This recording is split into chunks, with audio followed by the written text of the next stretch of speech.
So a long-standing bit of fodder for conspiracy theorists of the American persuasion includes various imagery found on the United States $1 bill, with the most infamous of graphics on said nefarious item being the so-called all-seeing eye, more properly titled the Eye of Providence. To add some wood to the fire, it turns out that the Eye of Providence is used by none other than everyone's second favorite source of conspiracy theories, the Freemasons. So what's up with such a blatant use of the secret society symbol on the dollar bill? Well, it turns out, while many point to the Freemasons and Illuminati as the source of this particular symbol, there is another organization behind it, one that has for centuries worked tirelessly to bend governments the world over to their will. We are, of course, now talking about Christianity. While many a conspiracy theorist today will say the Eye of Providence represents Satan, in truth, it has represented God watching over humanity for at least half a millennia or so. Beyond God's eye, the commonly added triangle around the eye represents the Trinity, Father, Son, and the Holy Spirit. As for the sun rays, also commonly shown around the eye, this is meant to represent God's divinity. You can see a prime historic example of this in Jacopo Pontormo's 1525 painting, Supper of Emmaus, as well as on many historic church buildings, stained glass windows, and things like that. So how did this Christian symbol end up on the dollar bill? When the Continental Congress kicked King George III to the curb, they needed an official seal for the new nation. Towards this end, they tasked Ben Franklin, Thomas Jefferson, and John Adams with creating one. These three titans of American history in turn enlisted the aid of an artist named Pierre-Eugène de Cimetière to help out. As for Franklin, he pushed for a seal that, in his own words, depicted Moses standing on the shore and extending his hand over the sea, thereby causing the same to overwhelm Pharaoh, who is sitting in an open chariot, a crown on his head and a sword in his hand, raised from a pillar of fire in the clouds, reaching to Moses to express that he acts by command of the deity. The motto he wanted on the seal was "Rebellion to tyrants is obedience to God," a motto Jefferson would eventually use on his own personal seal. Speaking of Jefferson, he also wanted to go with biblical imagery, in this case wanting a depiction of the Israelites wandering through the wilderness with a cloud and a pillar of fire guiding them. An interesting choice for a man who once wrote his own version of the Bible that got rid of all the supernatural elements, among other parts that he didn't agree with. Moving on to Adams, he wanted the Choice of Hercules painting used for the seal. In it, Hercules is flanked by two women representing virtue and vice, two paths he could choose. One of the paths was for his own pleasure and a life of ease. On the other side was a life of hardship, but glory. Finally, de Cimetière suggested a shield with the initials of the 13 states on it. Flanking the shield was a female representation of liberty holding an anchor and a spear. On the other side stood a man holding a rifle and a tomahawk. Above all is the Eye of Providence in a triangle with sun rays shining down, indicating God being on the side of the new nation. De Cimetière also went with E pluribus unum, out of many, one, for the motto.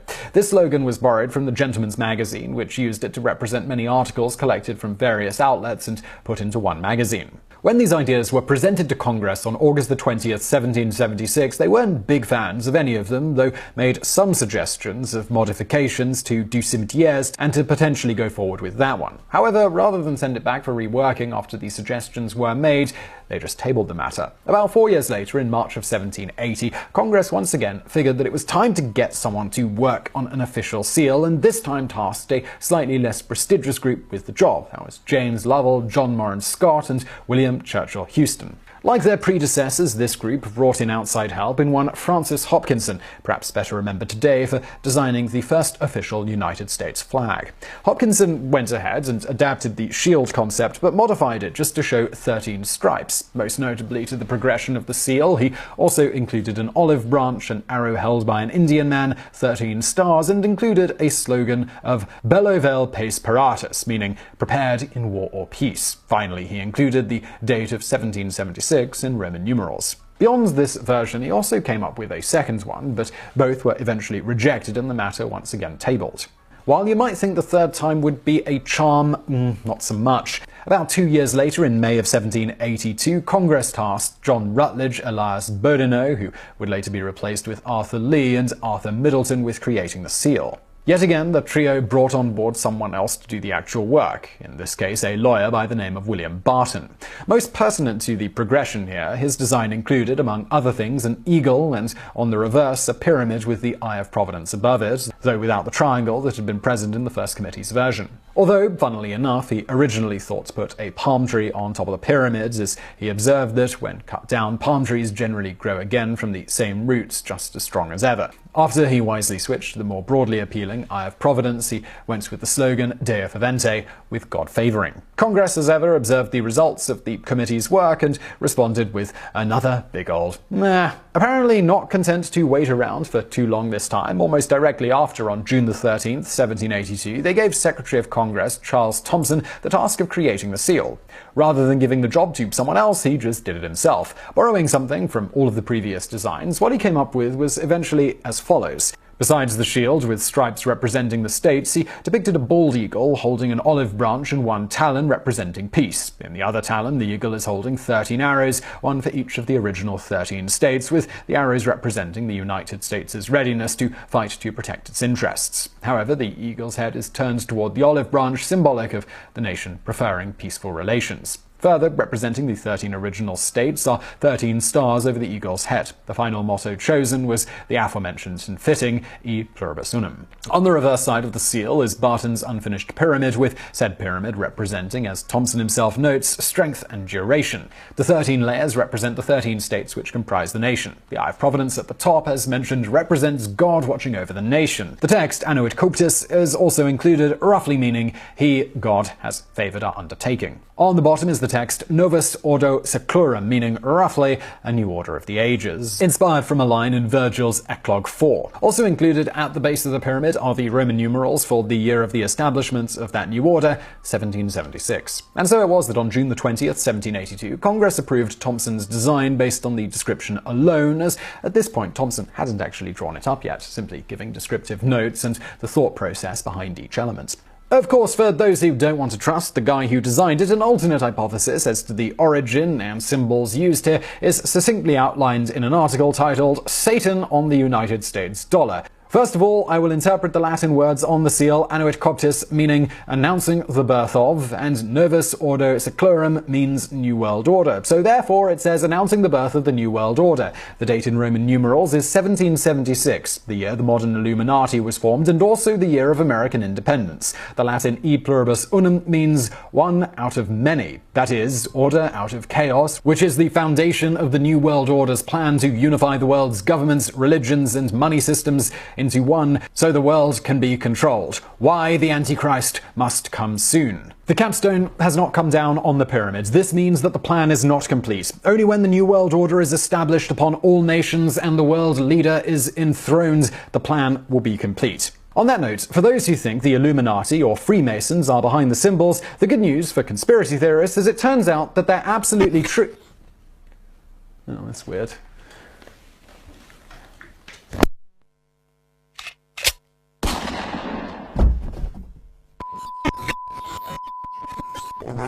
On that note, for those who think the Illuminati or Freemasons are behind the symbols, while the Illuminati were technically created in May of 1776, this organization was not founded in America, but rather Bavaria. Further, funny enough, given the way they are depicted in Hollywood and books today, they were founded not as a mystic, shadowy organization, but on principles in opposition to superstitions, obscurantism, essentially withholding or obscuring knowledge from the general public, and against abuses of state power, particularly the abuses of religious groups who were so heavily influencing said governments toward their own ends at the time. Thus, the original Illuminati would have been greatly opposed to the Illuminati generally depicted in fiction today. The Illuminati, however, didn't ever gain much traction, nor did it last long, as the Duke of Bavaria, Charles Theodore, with the support of the Catholic Church, saw to it that such societies as the Illuminati and the Freemasons were outlawed and persecuted in the region. Thus, given its location and relatively small size and influence, it would be quite a stretch to think they somehow influenced the Eye of Providence and pyramid being put on the United States seal when it was. Further, as noted, contrary to what is often put forth, this new order and the date of 1776 couldn't be more explicit that it represents the new United States government,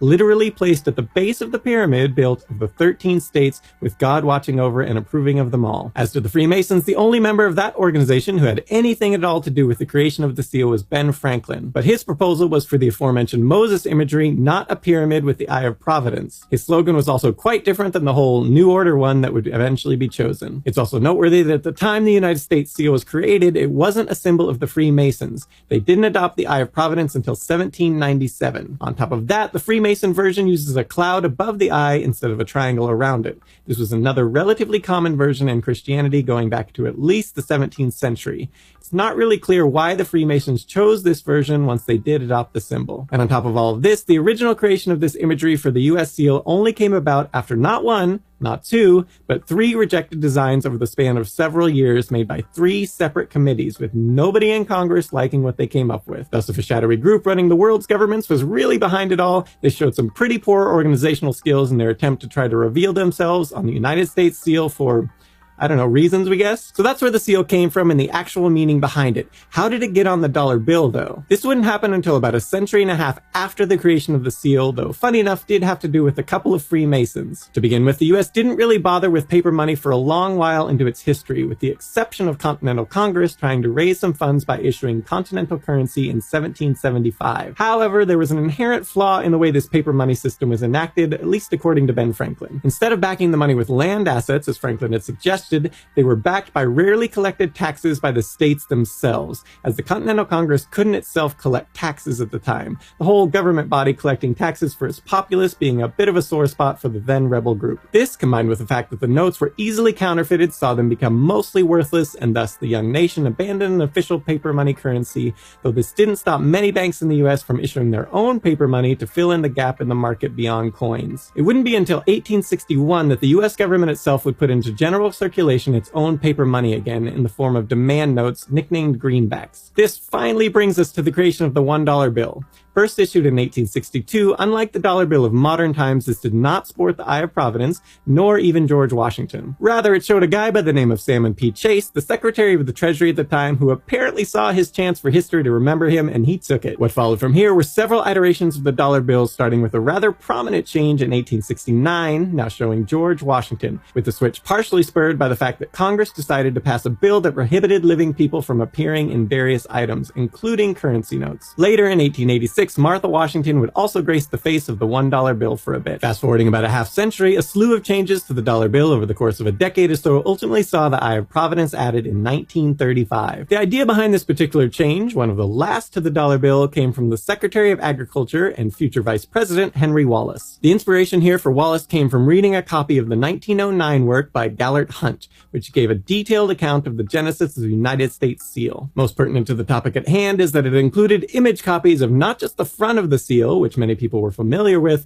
but the reverse with the pyramid. At the time, this was largely unknown and unused. In fact, Wallace himself, while he was a Freemason, so familiar with the Eye of Providence from that, as well as its prominence in Christianity, himself had never seen the reverse of the United States seal before. Not just liking the imagery, Wallace also noted that the Novus Ordo Seclorum, New Order of the Ages motto of the American government, could be tied into Roosevelt's own New Deal, hence the New Deal for the ages. Thus, Wallace suggested Roosevelt have the reverse side of the US seal put on a coin. Roosevelt loved the idea, but decided to put it on the dollar bill instead. However, before going through with it, he first ran the idea by his cabinet, among other potential objections, wondering if any religious group would be offended by putting a Christian symbol on the dollar, or conversely, if any Christian group might see it as him trying to put a version of a Freemason symbol there. In the end, after going around the room to ask various religious members of the cabinet their opinions, including devout Irish Catholic and Postmaster General James Farley, it was decided that it was likely various Christian groups would react positively to use of their symbol,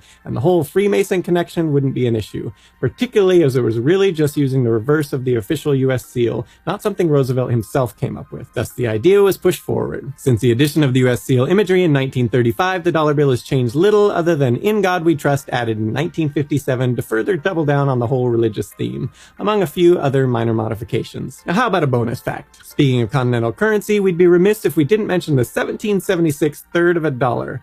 The note depicts a sundial with the sun shining on it.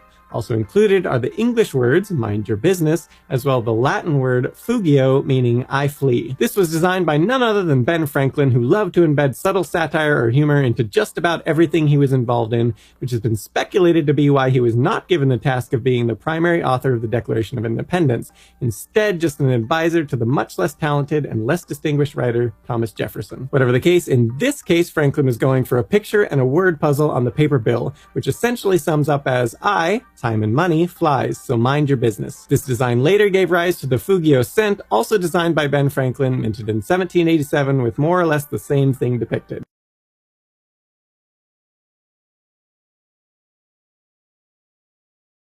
Alright, so contrary to popular belief, a decent percentage of the human population has known definitively the Earth was roughly spherical for over 2,000 years. This is hardly impressive, as we noted in our Brain Food Show podcast, which you should also check out. Bees also use this fact in their own absurdly fascinating navigation and in communicating directions to other bees.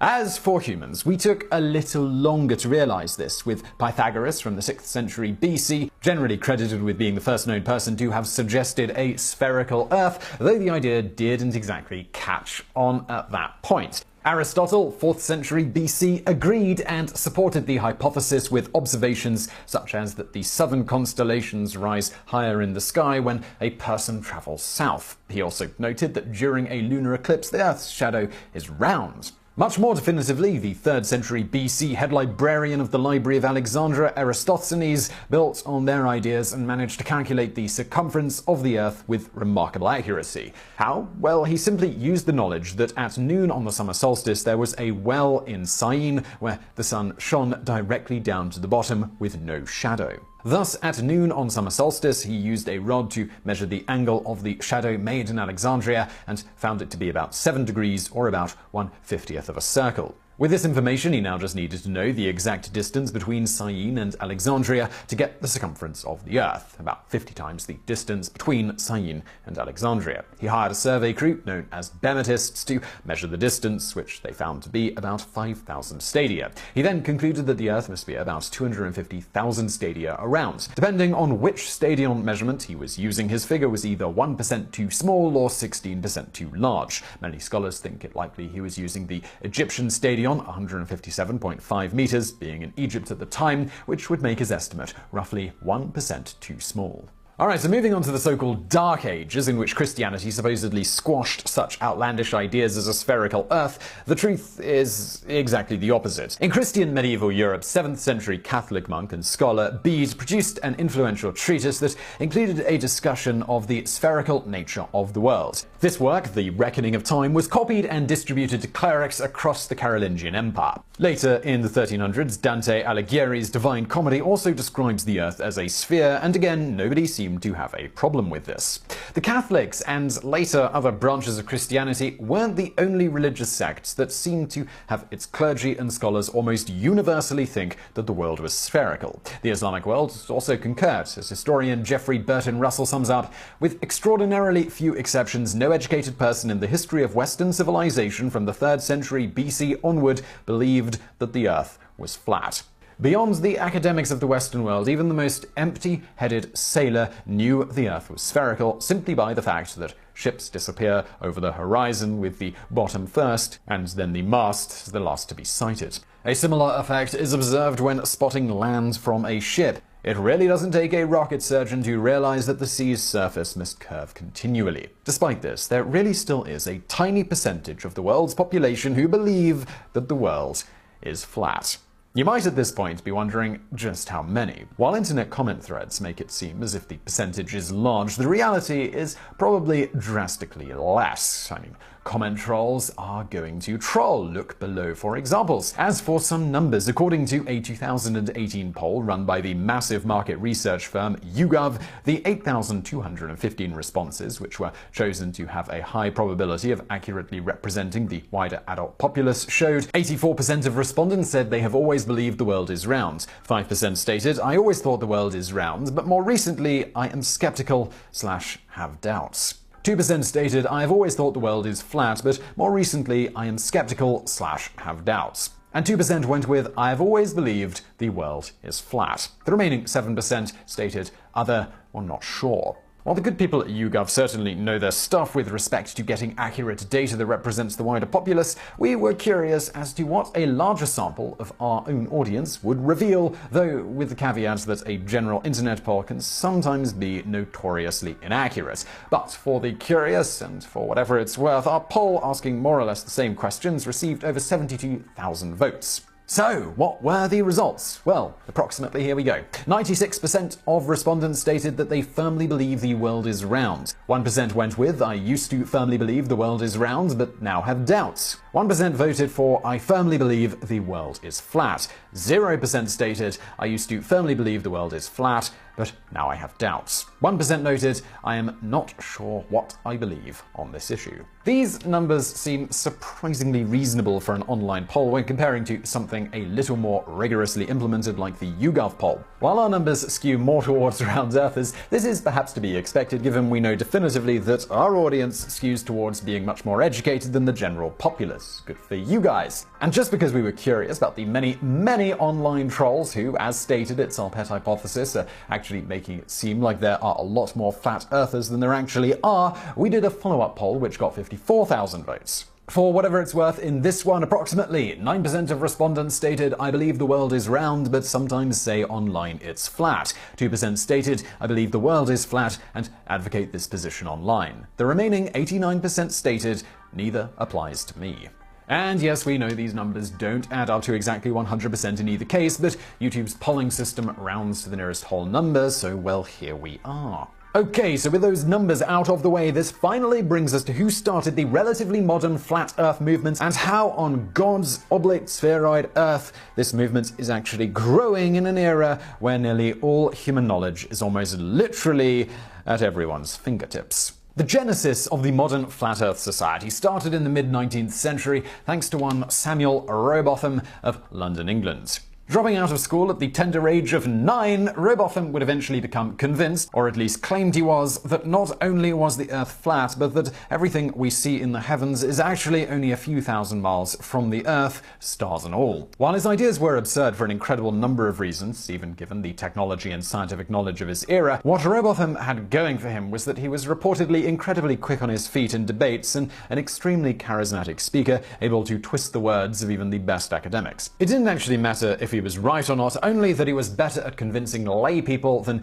the academics he regularly debated, or at least good at creating reasonable doubt. As noted by a contemporary article published in the Leeds Times, one thing he did demonstrate was that scientific dabblers unused to platform advocacy are unable to cope with a man, a charlatan, if you will, but clever and thoroughly up in his theory, thoroughly alive to the weakness of his opponents. As well as making a small fortune from public speaking, he also wrote various works, including a book aptly titled Earth, Not a Globe. Rowbotham ultimately created the Zetetic Society, which, besides advocating for a flat Earth, also advocated that only facts that one could prove true themselves could be accepted as true. On the side, Rowbotham made a bit of extra money by going as Dr. Samuel Burley and making money by selling cure-alls and life extenders of his own invention. While by the early 20th century, the society he started had gradually faded into even more obscurity than it already was at its peak during Rowbotham's lifetime, all was not lost. The truth, it cannot be killed so easily, apparently. In 1956, when mankind was on the verge of putting a satellite in orbit, Samuel Shenton of Dover in the UK came across the former works of the Universal Zetetic Society, the successor to Rowbotham's, and he was hooked. He then established the International Flat Earth Research Society, or IFERS. This adopted some of the ideas of the Zetetic Society before it, most notably, as you might have guessed from their new name, that the Earth was flat. Of course, this timing wasn't exactly ideal given the launch of Sputnik in 1957, which, beyond being in orbit, put out a signal that anyone with a little know-how could track, very clearly demonstrating the spherical nature of the Earth. This didn't faze him in the slightest, however. He simply noted that satellites circled over the disk of the world, and that would sailing round the Isle of Wight prove that it was spherical. It is just the same for those satellites.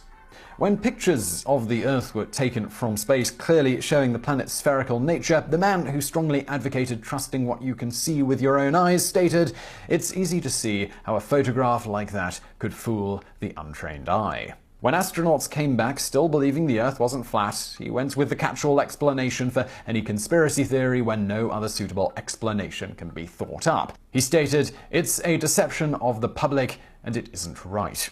Despite the giant, roughly spherical mound of evidence staring the members right in the face, including the variety easily confirmed by anyone with a modicum of knowledge in physics, the society did not die completely, though by 1972 had dropped from a peak of about 3,000 members down to around 100 spanning the globe. That same year, Shenton died, and Californian Charles Johnson more or less took over the remnants, creating the International Flat Earth Research Society of America.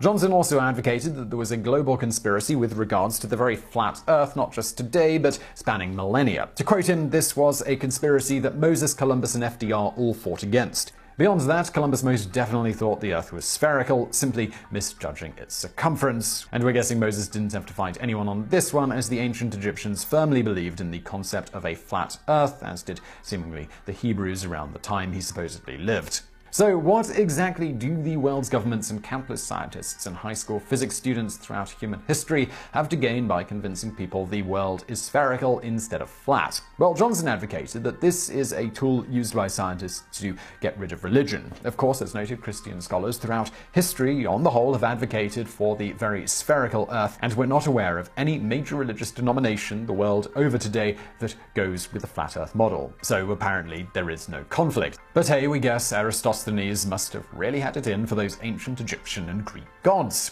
In any event, despite Johnson's less than compelling arguments, over time this new society actually gained followers up to a peak of about 3,500 members under his leadership. Disaster struck, however, when a fire at headquarters destroyed some of the records of membership in 1997. Ultimately, Johnson himself passed away in 2001, and the society was temporarily just as dead. All was not lost, however, as there is no medium greater than the internet at giving humans the ability to discover the truth in anything for themselves, if we weren't all lazy and our monkey brains were not chock full of cognitive biases. And so it was that in 2004, one Daniel Shenton created a discussion forum home for the mostly dead Flat Earth Society, and by 2009, a new wiki website was created in its place, with the society slowly growing from there to apparently around 500 members to date. There are also many Flat Earth pages and channels on sites like Facebook, Twitter, and indeed YouTube that sometimes exceed 100,000 members or subscribers of a given page, channel, or profile, for whatever that's worth. In the latest incarnation of the society, as with their forebears, the modern group strongly advocates for only accepting that which you can see with your own eyes and prove with your own efforts. As they note on their website, the simplest is by relying on one's own senses to discern the true nature of the world around us. The world looks flat, the bottom of clouds are flat, the movement of the sun. These are all examples of your senses telling you that we do not live in a spherical, heliocentric world. This is what's called using an empirical approach, or an approach that relies on information from your senses. Alternatively, when using Descartes' method of Cartesian doubt to skeptically view the world around us, one quickly finds that the notion of a spherical world is the theory which has the burden of proof and not flat Earth theory. As for the model of the Earth they go with, while there is some dissension among the ranks over exact details, the current belief advocated by the Flat Earth Society is that the Earth is disc-shaped. The North Pole lies at the center of this disc, and there is an ice wall surrounding the outermost parts of the Earth that keep the oceans contained. This wall is nearly impossible to reach owing to the fact that NASA is closely guarding it, ensuring that no one ever gets close enough to see it for themselves. NASA also is extremely active in generating satellite photos of the Earth and generating other data, all meant to keep people believing in a spherical Earth. Seemingly, the Google Earth team must also be in on it too, clearly abandoning the company's long-held unofficial mantra of "don't be evil." As evidence of this conspiracy and how far-reaching it is, they also point out on their website that the United Nations emblem strongly resembles the Flat Earth Society's view of what the Earth actually looks like. We guess clearly showing the logo design team, led by industrial designer Oliver Lincoln Lundquist in 1945, didn't get the memo that the true shape of the Earth was supposed to be a secret. To be fair, when his team originally designed it, it was originally just supposed to be used on the badges at the United Nations Charter Signing Conference, so only for people who already knew that the Earth was flat.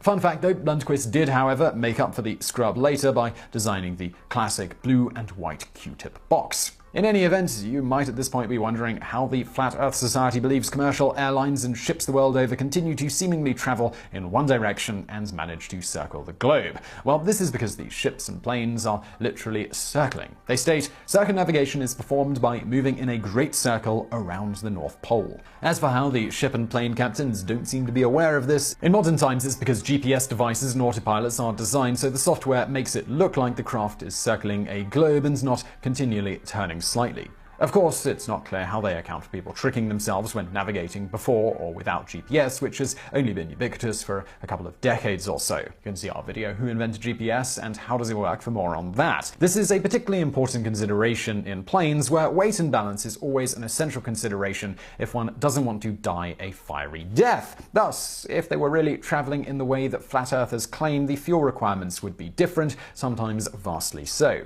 No surprise here, big oil must of course be involved in covering that one up. As for, the whole day and night thing, this is explained on their website as such. The sun moves in circles around the North Pole. When it is over your head, it's day. When it's not, it's night. The light of the sun is confined to a limited area, and its light acts as a spotlight upon the Earth. The apparent effect of the sun rising and setting is a perspective effect. How exactly the light from the sun only works as a spotlight isn't clear. It's also not clear how the phases of the moon and lunar and solar eclipses work, given this spotlight model, and given they believe the sun is always above the Earth. Moving on, as for the many who claim to be able to see the curvature of the Earth when on high-altitude commercial flights, well, the Flat Earth Society, who advocated trusting your own senses over what anyone tells you, tells these people to, quote, "Quite simply, you cannot. The windows on commercial aircraft are small and heavily curved. Even if they flew high enough for a person to see curvature, it would still not be visible to passengers." As for the issue of someone with even a halfway decent telescope being able to see the spherical nature of other planets in the solar system, including them spinning away, the Flat Earth Society claims, planets are orbiting astronomical objects. The Earth is not a planet by definition, as it sits at the center of our solar system above which the planets and the sun revolve.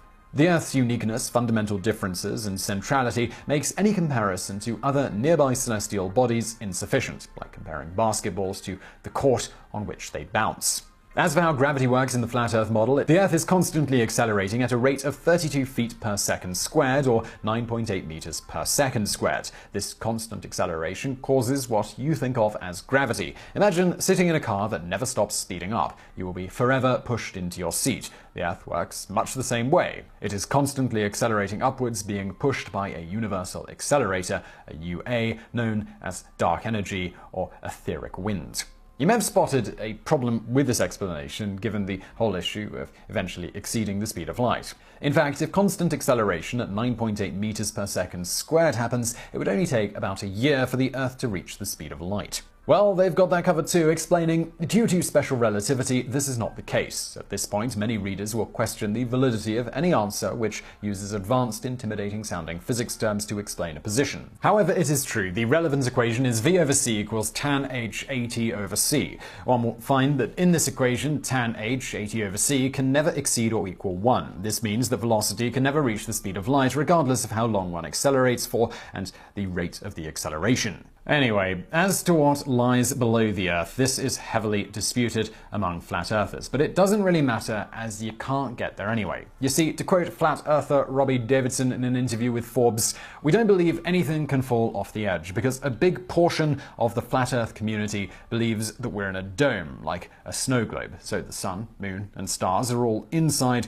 It's just very high, but all contained inside. So there's actually no way to fall off of the Earth." Given it takes only a modicum of effort to disprove pretty much everything said on their website and prove definitively for oneself that the Earth is roughly spherical without needing to trust any scientists or governments, you might think that flat earthers just aren't trying. Well, you're kind of right, but there are exceptions. Case in point, limo driver Mike Hughes, who managed to raise about $8,000 thanks to a flat Earth fundraiser. Why? Well, it's to build a rocket to reach the heavens to once and for all prove that the Earth was flat.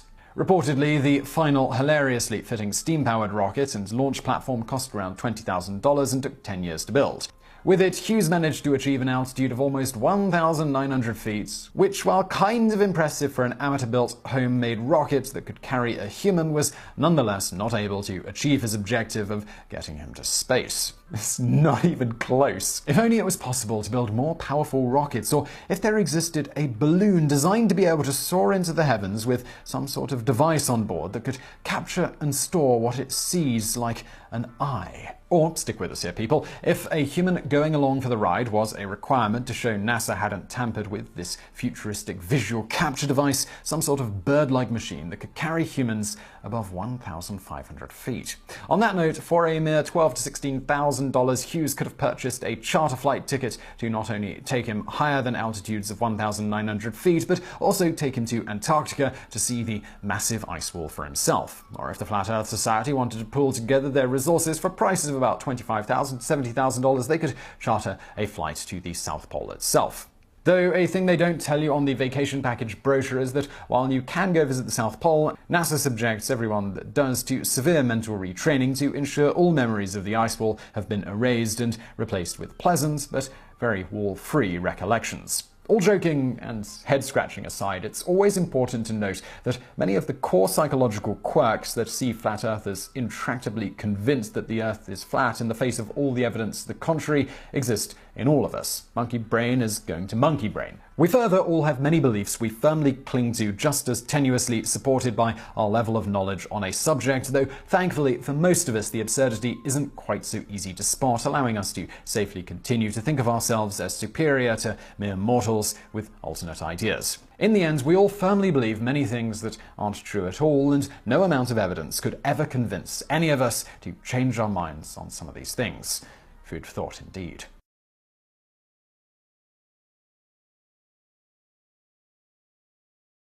In the video today, we're answering a viewer question because Joyme asks us, who first came up with the little green men stereotype for aliens?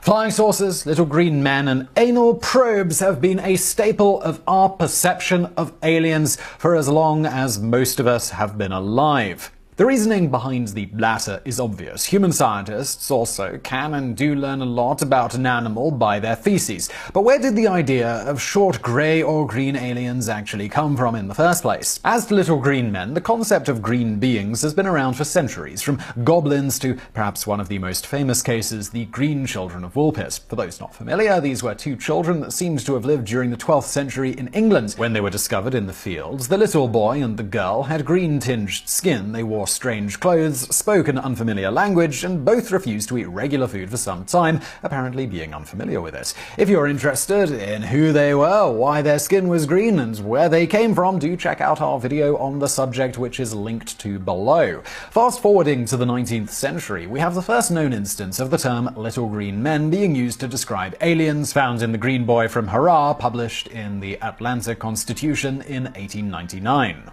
In the story, it describes a short, green-skinned alien from, you guessed it, the planet Hurrah. Much more famously, Edgar Rice Burroughs' early 20th century Barsoom series featured green aliens from Mars, though in this case they weren't little at all, being about twice the height of humans.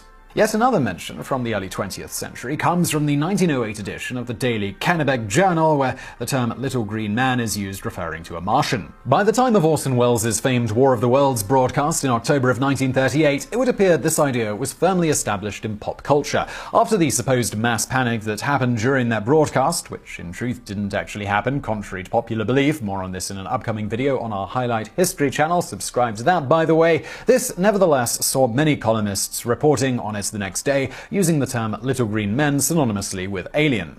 As is often the case today, these accounts seem to mostly use the term in jest to poke fun at the whole thing rather than literally describing aliens. This trope has pretty much survived ever since in pop culture, with short green aliens appearing in countless fictional productions, including Doctor Who, Star Trek, Toy Story, and perhaps the most famous of all little green aliens, Jedi Master Yoda.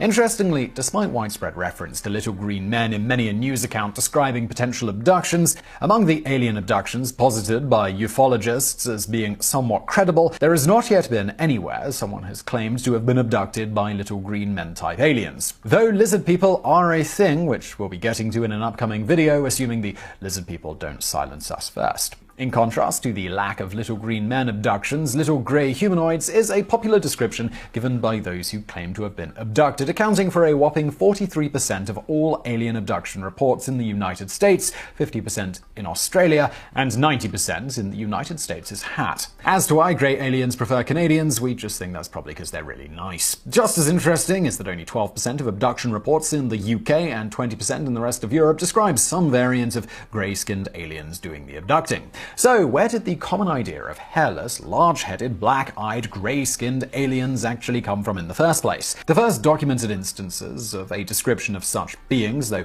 in this case with them being our evolved selves, comes from H.G. Wells's 1893 Man of the Year Million. In it, he describes humanity having evolved into large-headed, black, oval-eyed, short, grey-skinned beings similar to what is commonly depicted when most people today think of grey aliens. Wells later repeated similar descriptions in other works, including sometimes representing aliens. Clearly, Wells must have been in the lizard people's inner circle to know about the grey aliens long before anyone would ever be abducted by them. From there, Gustav Sandgren doubled down on this description of aliens in his 1933 book titled The Unknown Danger, where he states, "The creatures did not resemble any race of humans. They were short, shorter than the average Japanese, and their heads were big and bald, with strong square foreheads and very small noses and mouths and weak chins. What was most extraordinary about them were the eyes, large, dark, gleaming with a sharp gaze. They wore clothes made of soft grey fabric, and their limbs seemed to be similar to those of humans."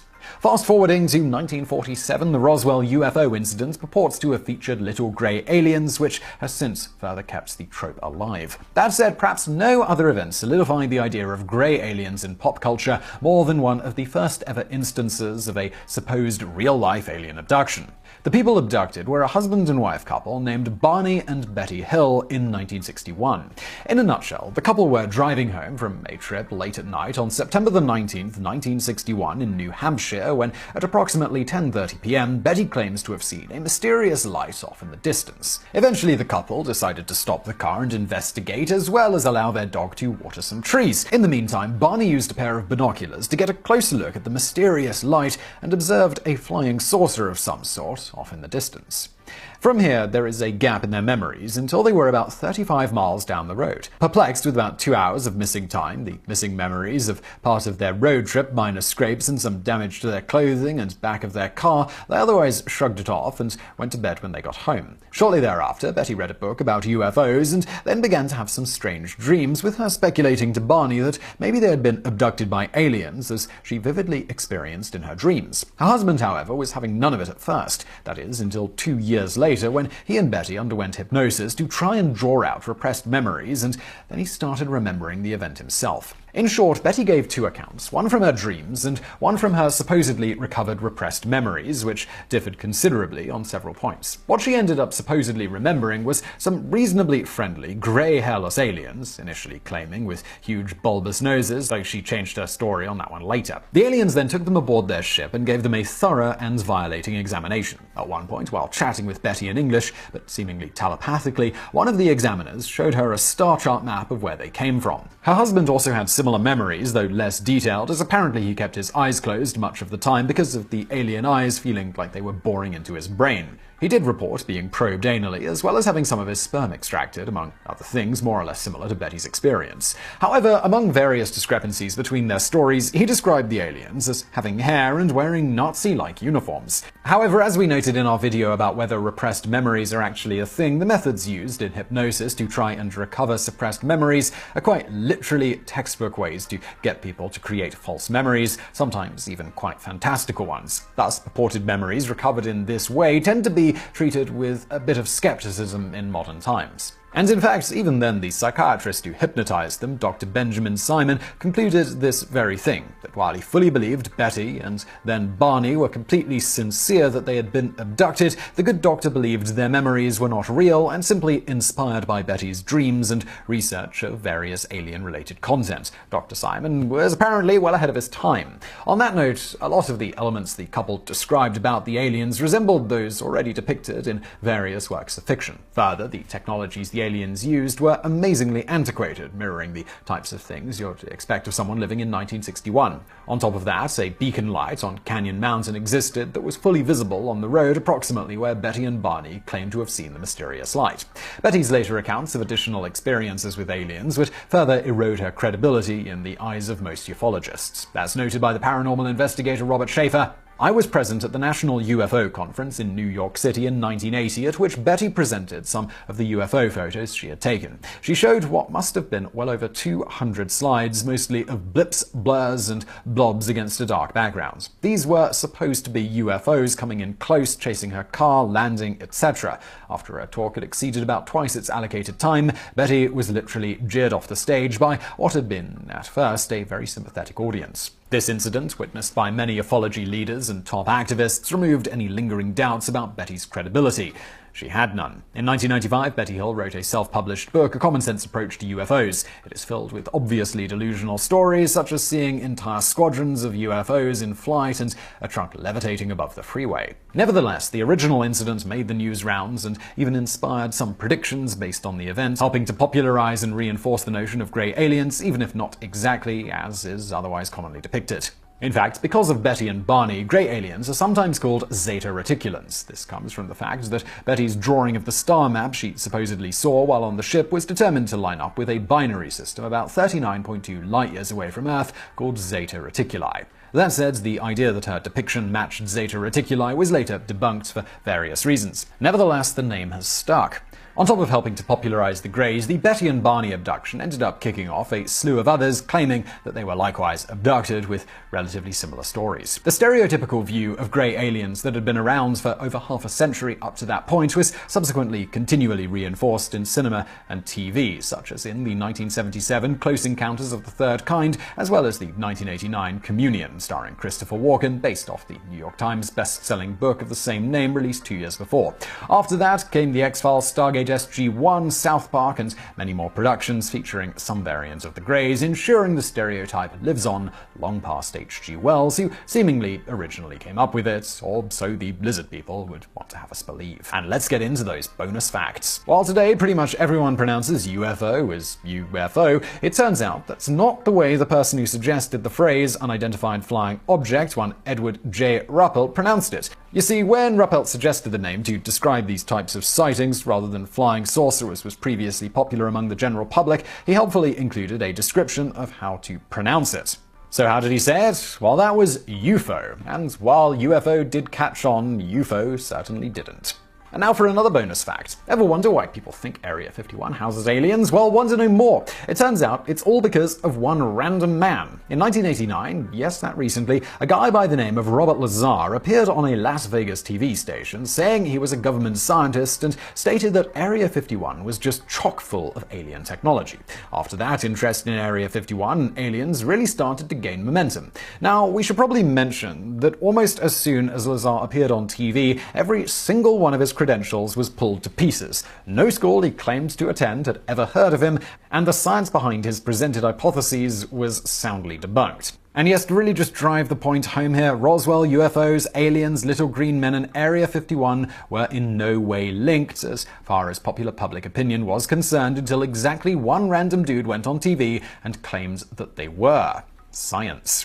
On that note, it's important to realize what Area 51 actually is. For all intents and purposes, and according to every government document ever released, Area 51 is a secret, but not so secret, military base where they test experimental pieces of military hardware. For example, experimental jets such as the SR-71 Blackbird and the Lockheed U-2 Dragon Lady were tested at the Area 51 base. The latter of which was actually the first piece of hardware publicly known to have been constructed and tested there. The site Area 51 was built on was first chosen due to the incredibly smooth land found on nearby lake beds, coupled with the area's natural inaccessibility. Both of these features made it perfect for testing aircraft like the Lockheed U-2, which required a large area of flat land from which it could take off and land, while at the same time being in an area enemies of the US couldn't, at the time, easily lay their peepers on. As for what it's like to work at Area 51, unlike pop culture would have you believe, the people who work there aren't forbidden from ever speaking to their family or are held in some sort of giant underground bunker. Just ask James Nose, who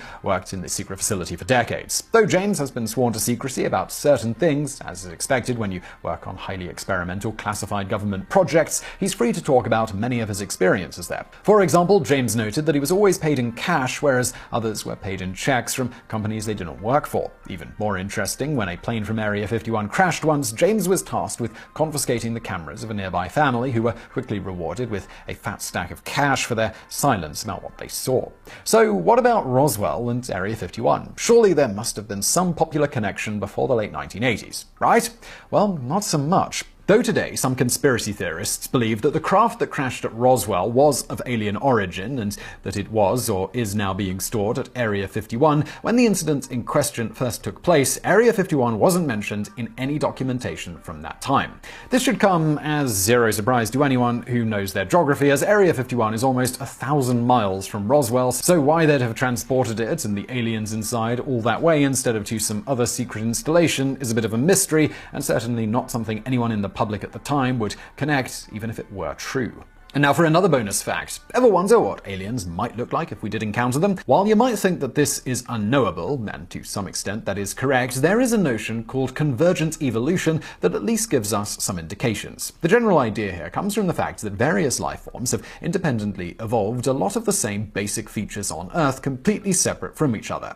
And given that many other planets would have relatively similar conditions as Earth in terms of some level of light, gravitational force, and living creatures needing to intake sustenance for energy, etc., it is likely that an intelligent and advanced species would have certain broad features we can make assumptions about. As Professor Harry E. Keller of Northeastern University notes, eyes? Of course. You'd have to see to be able to build a civilization. The squid has better eyes than we do, and the eye seems to have evolved separately a few times at least. Our alien will have eyes that may only resemble ours superficially.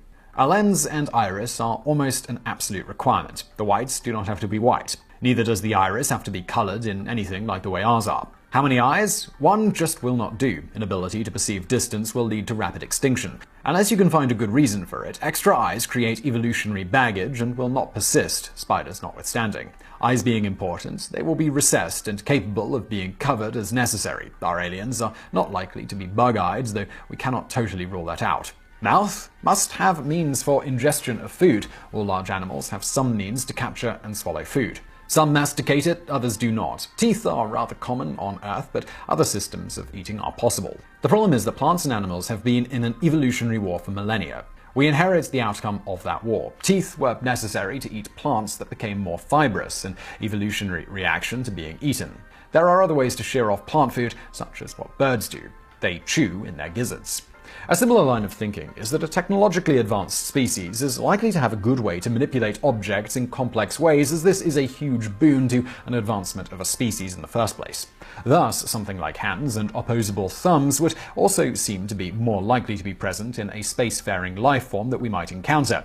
Some sort of hard protective structure to store the central processing unit, or units, i.e. the brain or brain centers, are also speculated to be likely for similar reasons to so many creatures on Earth evolving this feature. Evolutionary biologist Dr. Simon Conway Morris adds, "Certainly, it's not the case that every Earth-like planet will have life, let alone humanoids. But if you want a sophisticated plant, it will look awfully like a flower. If you want to fly, there's only a few ways you can do that. If you want to swim like a shark, there's only a few ways you can do that. If you want to invent warm-bloodedness like birds and mammals, there's only a few ways to do that. There is a growing interest in convergent evolution, but I'm always willing to push it as far as I can. I'll always say, show me anything which has only evolved once, and I'll try and jump up and say, no, I can give you another example. Convergence is ubiquitous, and if you think complex things are difficult to make, well, with great respect, think again."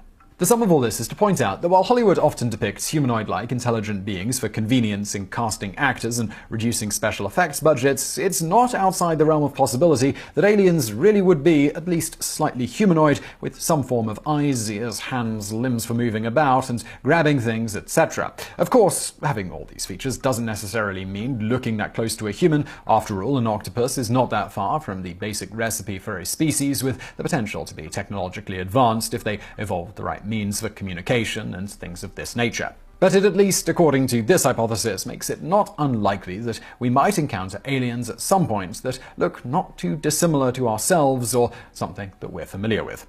That said, Seth Shostak and Susan Schneider of the SETI Institute posit that it is far more likely that any other beings we encounter would be of the machine variety. Their reasoning is that, to begin with, as any species advances to the point of space travel or sending communications across vast distances in space, thus ones we are more likely to encounter, they will likely have come up with something like the computers we have today to offload various brainpower tasks to machinery. Ultimately, they will then advance those systems to the point where they are superior to the biological brain's potential. At some point beyond that, they will likely figure out how to transfer their own sentience and memories to the machines, or create machines that are themselves independently sentient. Because such machine beings would be superior to biological beings in countless ways, including ability to rapidly self-improve and replicate in much more advanced ways, they would ultimately come to dominate. Even in societies that took active steps to avoid this, these groups would have much more trouble with interstellar space travel than their machine alternates, and thus it would ultimately be unlikely for us to encounter those biologicals compared to our chances of encountering the machines. On that note, grey aliens are often described by supposed abductees as having seemingly artificially smooth skin, like it's made of some sort of polymer rather than being biological. This, combined with the fact that many abductees state that even when the greys were staring them straight in the eyes inches away from their faces, they could not detect any breathing or the like, has led some to speculate the greys are not actually biological beings, but rather robots, clearly created by the lizard people to do their bidding.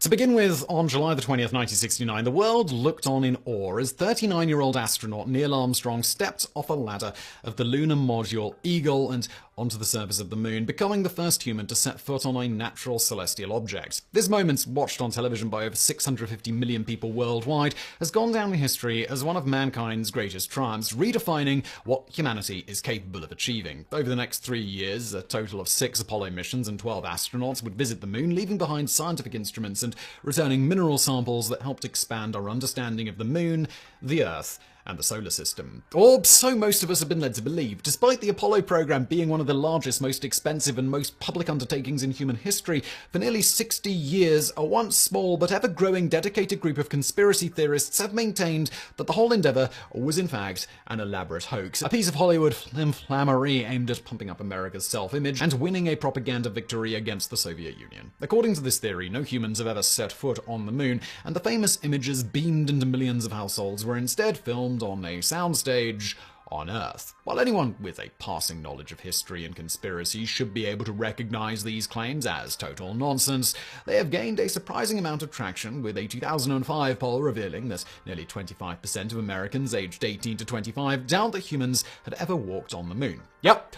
1 in 4, despite living in an era when humans have access to more information than ever, showing that we did, in fact, land on the moon. But how did this conspiracy theory come about in the first place, and what hard observable evidence is there that the Apollo moon landings actually took place? While there were doubtless plenty of people in the 1960s who doubted that humans were capable of reaching the moon landing conspiracy theory as it exists today was started by one man named William Kaysing. Born in 1922 in Chicago, Kaysing served in the US Navy during World War II and in 1949 obtained a Bachelor of Arts from the University of Redlands in California. He then worked a variety of jobs, including as a salesman, insurance claim examiner, and cabinet maker, until landing a position as a technical writer for California-based aerospace company Rocketdyne. Deciding he had had enough of the rat race in 1963, Kaysing quit Rocketdyne and traveled the country in a trailer with his family, earning a living writing books on a wide variety of topics, including cooking, farming, taxes, motorcycles, and travel.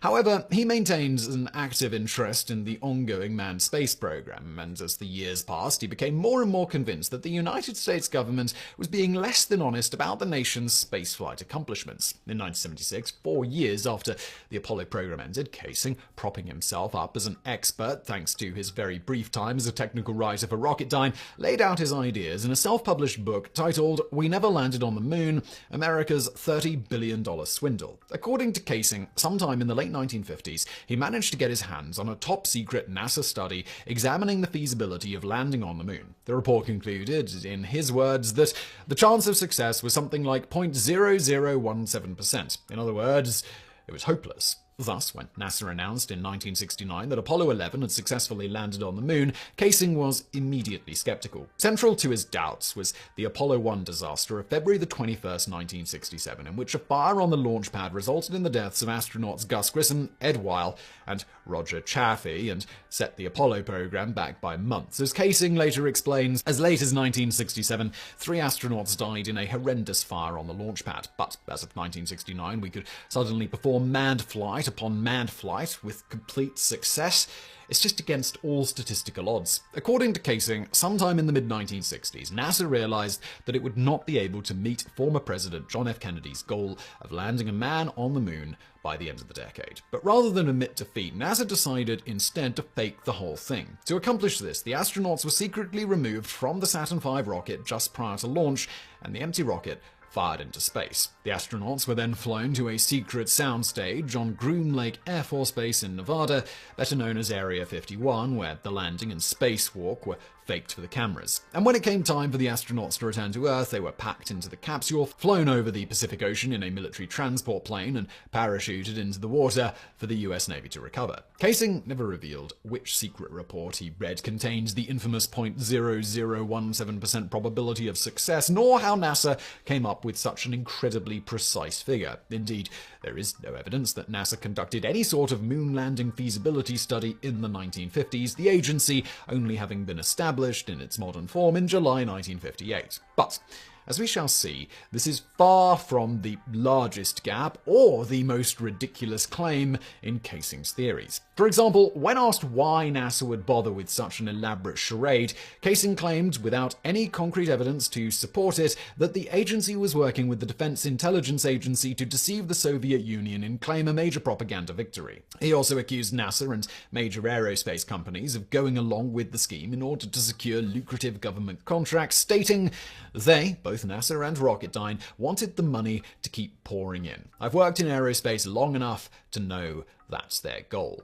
As for how NASA managed to dupe the Soviets when the latter were closely monitoring all American spacecraft launches, Kaysing had an equally simple answer. NASA simply broadcast fake signals to fool ground stations into thinking a spacecraft was on its way to the moon. How exactly this was accomplished, Kaysing never specified. Moving on from there, in his book, Kaysing claims that the faked moon landings were taped live, with only a 7-second delay between recording and broadcast. This meant that if a fly were to buzz across the soundstage, the recording technicians would have only seconds to react and avoid giving away the whole charade. And just how did Neil Armstrong, Buzz Aldrin, and Michael Collins spend their free time in between filming sessions? Well, according to Kaysing, they flew to Las Vegas, rented a room at the Sands Hotel, and hung out at casinos and strip clubs. Kaysing even claims that the astronauts had such a good time in Vegas that one of them, allegedly Buzz Aldrin, got into a fistfight over a stripper, and the 3 could only be lured back to Area 51 for filming by providing them with buxom showgirls, and we really are not making this up, cheese sandwiches. No matter what objections were leveled at his theories, Kaysing always had ready answers, albeit ones devoid of any supporting evidence. For example, when asked where the moon rocks the astronauts collected came from, Kaysing claimed they were either meteorites recovered from Antarctica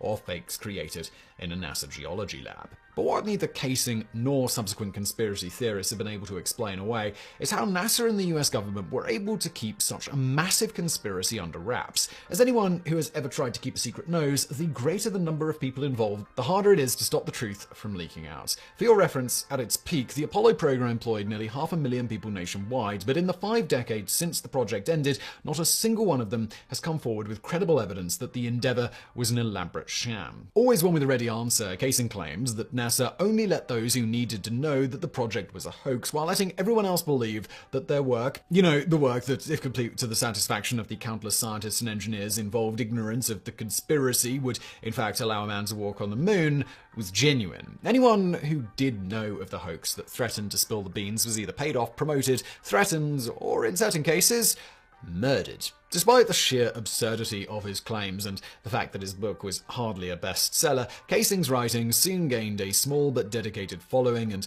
laid the groundwork for the thriving moon landing hoax community. Had Kaysing been any other man At any other time, his ideas would likely have been ignored and disappeared into history, but his experience working at Rocketdyne, brief as it was, lent his theories an air of credibility as a supposed expert, despite the fact that he wasn't even a little bit of an expert. And people ran with it. His ideas also fit perfectly into a cultural shift then taking place in America. While the 1950s and 1960s had been full of optimism about a bright technological future and celebrations of American exceptionalism, by the mid-1970s, the American people had become thoroughly disillusioned with their country. The disastrous quagmire of the Vietnam War, the Watergate scandal, and the revelations about top-secret programs like MKUltra mind control experiments caused people to lose trust in their government. With this eroded trust in those in authority, conspiracy theorists of all kinds popped up like mushrooms, which has only gotten worse and worse in the modern era, with the root cause being more or less the same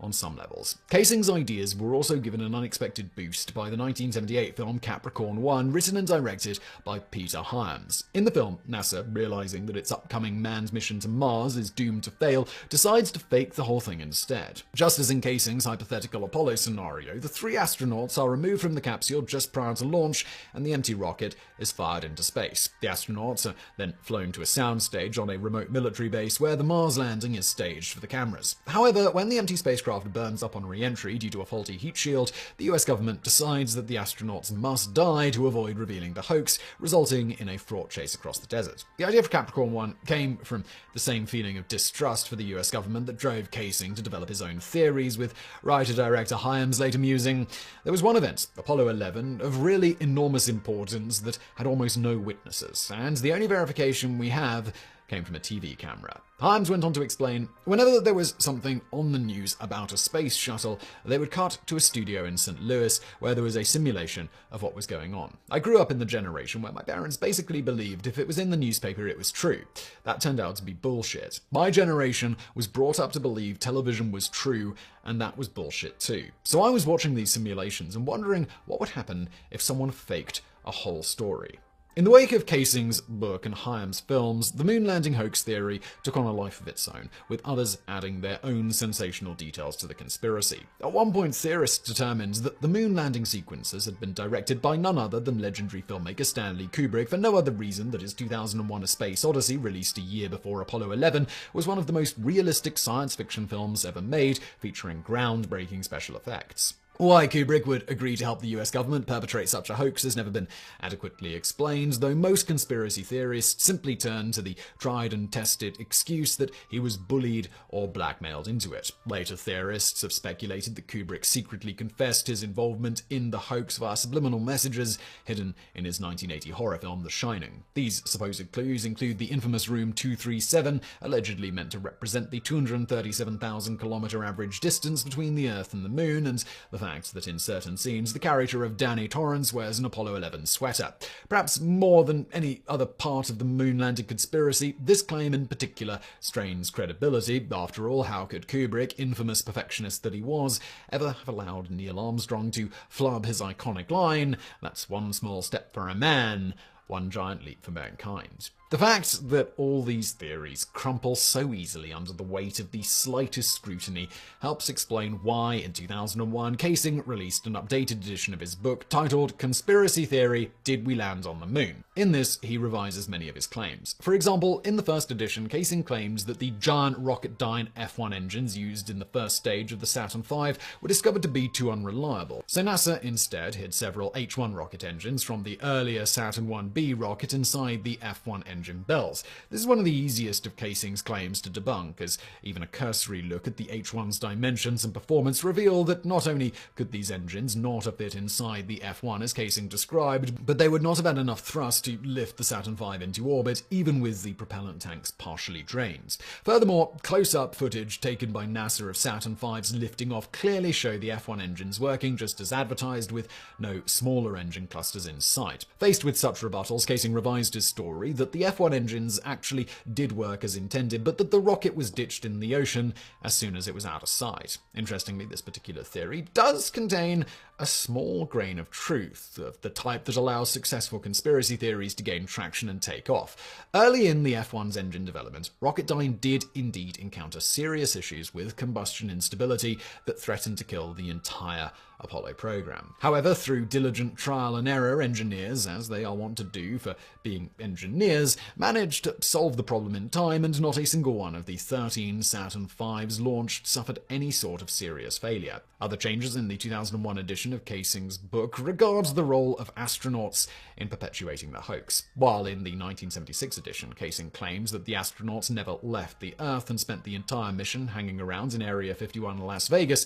in his revised version they actually did fly into space but remained in Earth orbit while pre-recorded footage of the landing was broadcast around the world. There's no word on whether they still had cheese sandwiches and strippers with them while circling the globe. Throughout his life, Casing continued to level various outlandish accusations at NASA, including that the Apollo 1 fire was deliberately set in order to stop astronauts Grissom, White, and Chaffee from spilling the beans on the upcoming hoax conspiracy. For those following along with Casing's narrative, this would mean that he is saying that the fire was A, a deliberate action inflicted by NASA upon itself, and B, an example of NASA's incompetence that forced the agency to fake the moon landings. Incredibly, Casing went even further, claiming that NASA deliberately blew up the Space Shuttle Challenger in 1986 in order to silence teacher in space Christa McAuliffe. Why would NASA do this when McAuliffe's mission was a publicity stunt meant to rekindle public interest in space travel? Well, according to Casing, Christa McAuliffe, the only civilian and only woman aboard, refused to go along with the lie that you couldn't see stars in space. So they blew her up along with 6 other people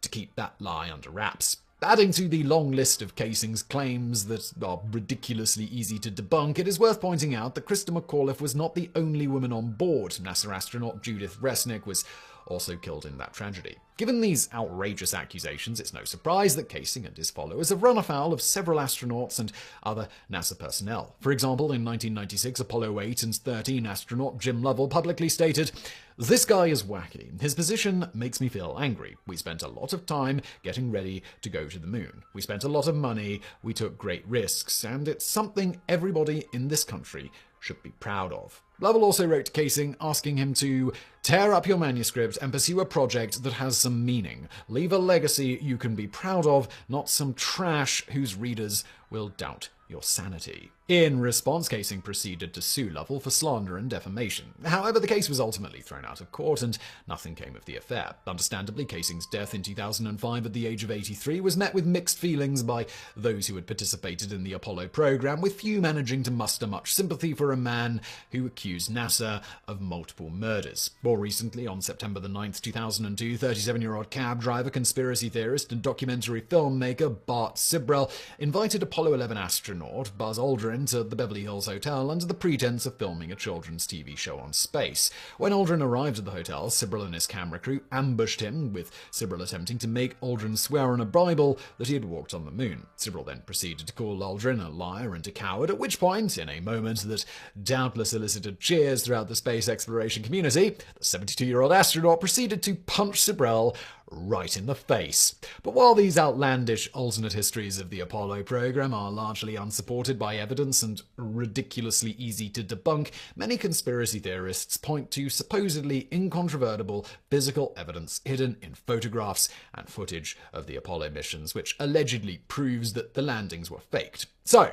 how do these claims stand up? Here are some of the most common mistakes allegedly made by NASA, which according to conspiracy theorists prove that the moon landings were faked on a soundstage. No stars appear in the sky in any of the astronauts' photographs, despite the moon having no atmosphere to obscure them. The American flags planted by the astronauts fly straight and appear to flap in the breeze, despite being allegedly deployed in a vacuum. The shadows cast by rocks, the astronauts and their equipment appear to fall in wildly different directions, despite the only light source being the sun. This proves the photos were taken on a soundstage lit by multiple studio lights. In one photograph taken during the Apollo 16 mission, a rock bears an obvious letter C, proving that it is in fact a studio studio prop and not a natural object. In films and photographs, the lunar module's rocket engine produces no visible flames, leaves no crater on the lunar surface, and does not kick up a massive dust cloud, revealing it to be nothing but a studio miniature. The aiming crosshairs on the Apollo photographs sometimes appear to lie behind objects, indicating that the photos are actually composites faked in a darkroom. The crispness of the astronauts' footprints indicates the presence of water in the soil, which is impossible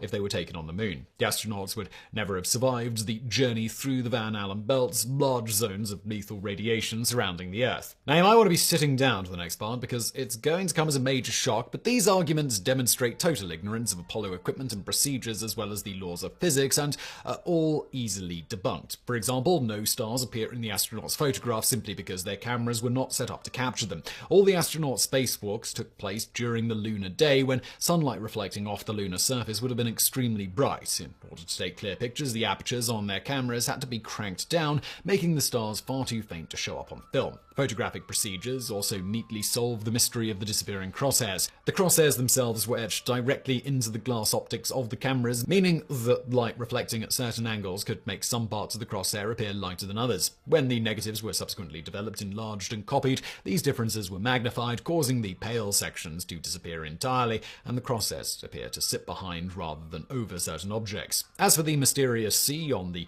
rock in the Apollo 16 photograph, this is also merely a photographic aberration. The letter does not appear in the original negative and is likely a stray piece of hair or dust that was accidentally captured during the enlargement and copying process. Furthermore, as many veteran film crews and props masters are quick to point out, nowhere is it common practice to label props and scenery with large, easily visible letters or numbers. Other purported evidence of the moon landings being fake is easily dismissed by closely examining the Apollo hardware.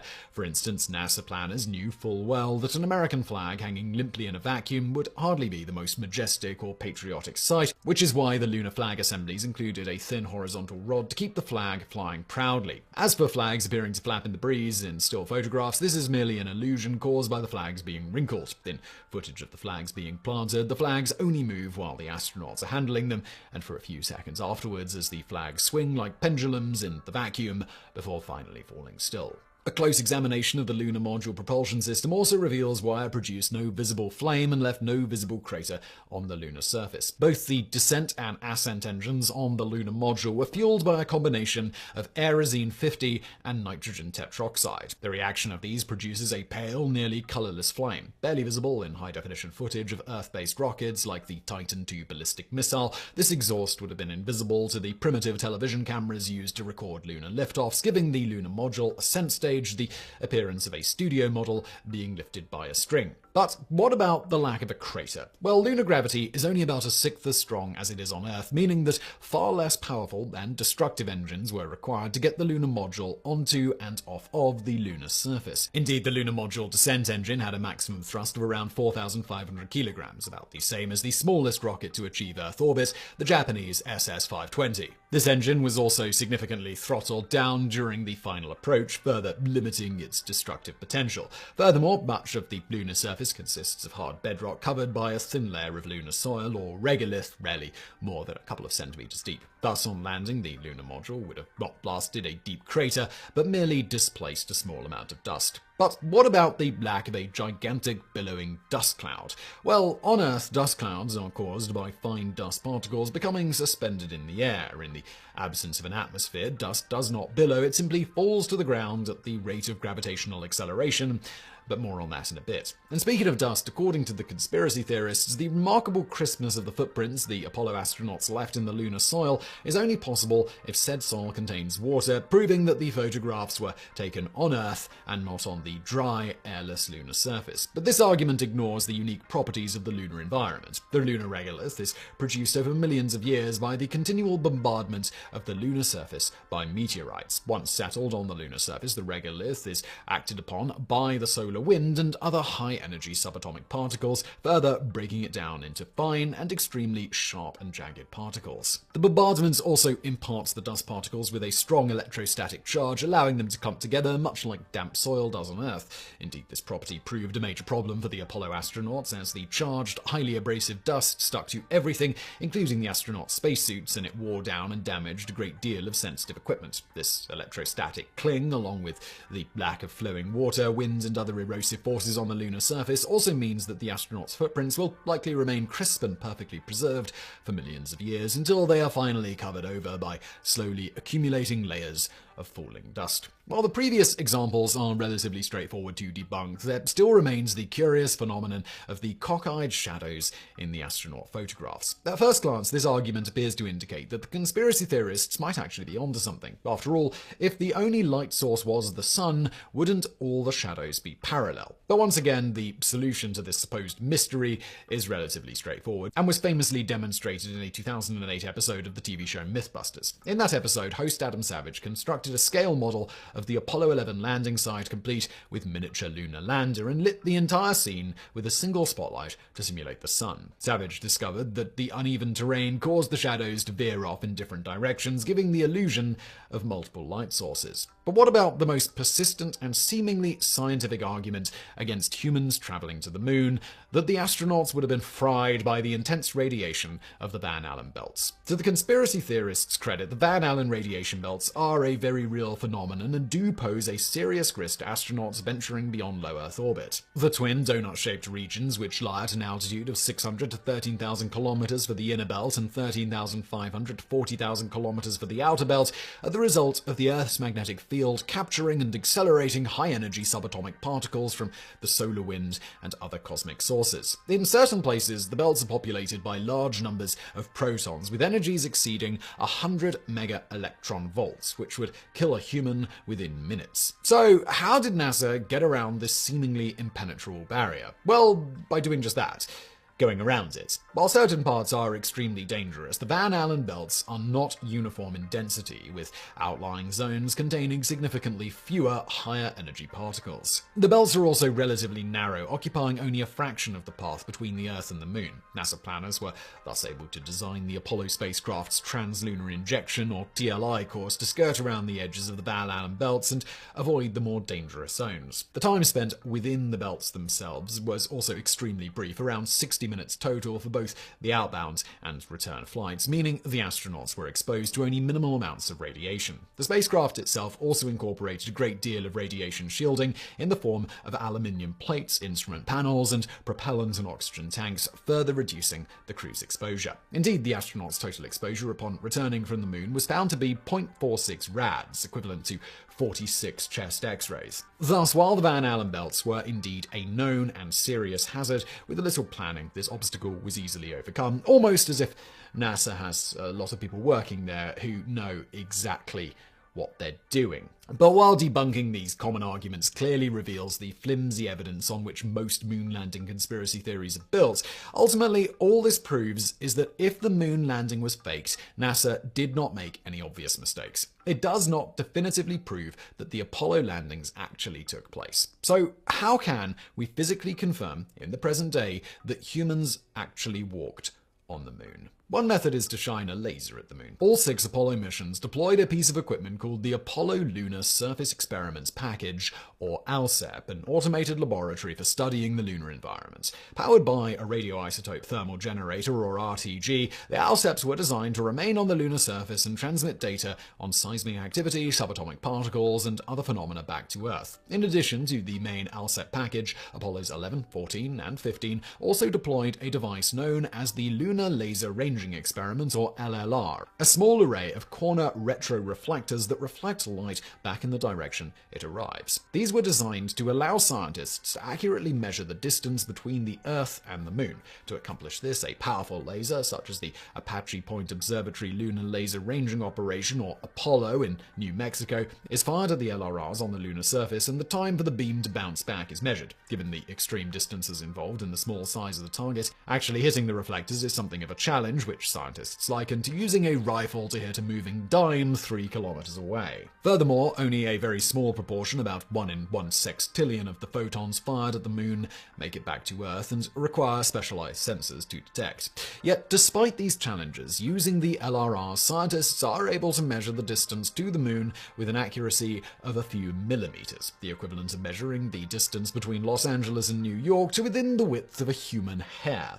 This extraordinary accuracy has allowed scientists to determine, among other things, that the moon has a liquid core, wobbles about its axis, and is gradually moving away from the Earth at a rate of about 3.8 centimeters per year. The LRRs continue to be used for research to the present day, the only part of the Apollo ALSEP still in working order. While the existence of the LRRs should theoretically confirm the reality of the Apollo missions, unfortunately, in this case, history does give the conspiracy theorists a plausible out, for the Apollo LRRs are not the only retroreflectors on the moon. In 1970 and 1973, the Soviet Union landed 2 robotic Lunokhod rovers on the lunar surface. In addition to television cameras, spectrometers, soil probes, and radiation detectors, the Lunokhods also carried laser retroreflector arrays, which continue to be used for experiments alongside the Apollo LRRs. Thus, the presence of retroreflectors on the moon does not definitively prove that humans set foot there, simply that humans definitely managed to get things to the moon. But if seeing truly is believing, then why not send a spacecraft to photograph the lunar surface and bring back direct photographic evidence of the Apollo landings? Well, this is exactly what NASA did in 2009 when it launched the Lunar Reconnaissance Orbiter, or LRO, into lunar orbit. While LRO's primary mission is to map the lunar surface and help find suitable sites for future manned and unmanned missions, in the course of this mission, the spacecraft passed over and photographed the landing sites of all 6 Apollo missions. These photographs, taken from altitudes between 20 and 165 kilometers above the surface, clearly show the hardware left behind by the astronauts, including the lunar module descent stages, the ALSEP instrument packages, and the lunar roving vehicles, or LRVs, as well as the extensive patterns of tracks left by the LRVs and the astronauts' feet. Of course, conspiracy theorists will inevitably claim that these photographs were faked, but spacecraft from China, India, and Japan have also independently photographed the Apollo landing sites. Why any of these nations would play along with a 60-year-old American hoax is not clear. But if even that doesn't convince you, then allow us to reveal our trump card, the ultimate evidence that humans did actually walk on the moon and that the entire Apollo program was not in fact faked on a soundstage: the dust. For the Apollo 15, 16, and 17 missions in 1971 and 1972, the astronauts were equipped with the Lunar Roving Vehicle, or LRV, a folding, electrically powered moon buggy that allowed them to explore a greater area of the lunar surface. Footage of this vehicle driving around on the lunar surface reveals a curious phenomenon. The dust kicked up by the wheels simply falls back in a straight line rather than billowing as it would on Earth. And it also falls far more slowly. This makes sense, as the moon has no atmosphere and air is required for dust to billow. Lunar gravity is only 1/6 as powerful as that on Earth, meaning that objects accelerate toward the lunar surface at only 1.6 meters per second squared. Well, so what? You might be asking, how does this prove that humans walked on the moon? To understand why, consider what it would have taken to fake this footage on a soundstage. Simulating the motion of particulates like smoke, fog, and dust is one of the most difficult challenges in movie visual effects, so much so that even today's most powerful CGI rendering software struggles to achieve realistic-looking results. Faking the dust would have thus been far beyond the capabilities of analog 1970s visual effects. Indeed, even 2001: A Space Odyssey, whose special effects are often cited by conspiracy theorists as evidence that director Stanley Kubrick helped fake the moon landings, doesn't bother to accurately depict the behavior of dust in a vacuum. In an early scene where a spacecraft touches down on the moon, the dust billows just as it does on Earth. Thus, to achieve a realistic dust effect on Earth, NASA would have had no choice but to film a full-sized lunar rover, or at the very least a remote-controlled model, in an enormous vacuum chamber, a truly monumental undertaking. To be fair, NASA does operate a large number of vacuum chambers for testing spacecraft prior to launch, and the cost of building a vacuum soundstage would have been significantly lower than actually going to the moon. But even if NASA had gone to such extraordinary lengths to get the behavior of the lunar dust just right, there would still be the problem of gravity. While the reduced weight of larger objects like astronauts themselves could theoretically have been simulated using cables and counterweights, the slow fall of the lunar dust would have been all but impossible to fake. In order to replicate both the effects of vacuum and reduced gravity simultaneously, a hypothetical vacuum soundstage would have had to have been mounted in an aircraft such as NASA's infamous KC-135 Vomit Comet and run through a series of parabolic arcs while the cameras rolled, all to achieve a physical effect that most of the general public would not have even noticed. That's not to mention, in all of this, once again, the Soviets would have liked nothing better than to embarrass the US by revealing that the landings were a hoax. Yet, like the rest of us, but with far more sophisticated equipment than a TV TV, they closely monitored the spacecraft and every other facet of the manned missions to the moon. As you might imagine from all of this, given the incredible scope such a deceit would have had to entail, spanning hundreds of thousands of individuals, virtually all of whom would have had to have been ignorant of the hoax and thus actually doing the real work that would have put a man on the moon, when all things considered, it actually becomes easier just to go to the moon than to fake it. But all the material and historical evidence aside, the real question when it comes to moon landing conspiracy theories is this. If Apollo 11 was fake and only intended to win a propaganda victory, why then were the follow-up missions? If the Apollo program was meant to showcase America's technological superiority, why did two missions, Apollo 1 and Apollo 13, end in near or total disaster? And if all the landings were faked, why did NASA stop at only 6? Viewed objectively with all its triumphs, tragedies, and random twists of fate, the history of the Apollo program and the US space program as a whole reads far more like actual messy reality than some carefully orchestrated propaganda hoax. But regardless of logic or evidence, some people simply believe what they want to believe and don't bother to ever look deeper into the actual hard data on an issue. And so it is that the moon landing conspiracy theory, among countless others that are also relatively easily debunked with even a cursory dive into the issue, doesn't seem likely to disappear anytime soon. Given the surprising longevity of William Casing's harebrained ideas and the growing popularity of some of them in an era when more information than ever is available for people to look up and disprove the hoax theory, it is truly a case of one small step for a man, one giant leap for willfully ignorant kind.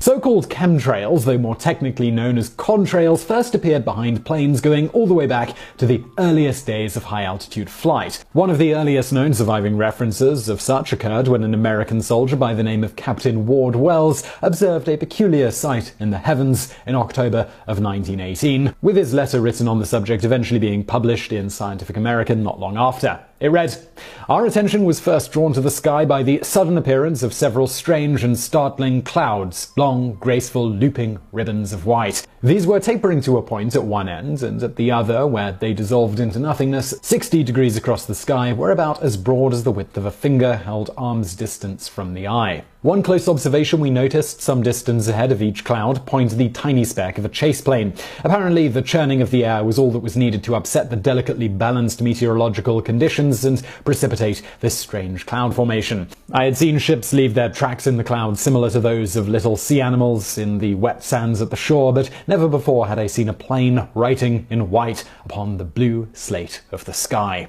With the rise of commercial airline traffic, these peculiar cloud formations behind planes have become commonplace. But what actually causes contrails, and why don't they always appear behind planes? In a nutshell, contrails, much like any other cloud, are mostly made up of water suspended in the air, hence the name contrail, which is derived from two words, condensation and trail. Contrails are created by planes via one of two ways. First, as the airplane passes through the air, it creates areas of low pressure, for instance above the wings as a byproduct of the shape of the wing. This sudden drop in pressure can cause the air temperature to drop below the dew point around certain parts of the plane. If this happens, water in the air may condense into little droplets. These droplets may even freeze if the air temperature is cold enough, but either way, the result will usually be a very short-lived streak of water vapor behind the plane. Beyond potentially seeing this just behind or above the wing flaps when they are extended, in some cases you can briefly observe this phenomenon in the vortices of air created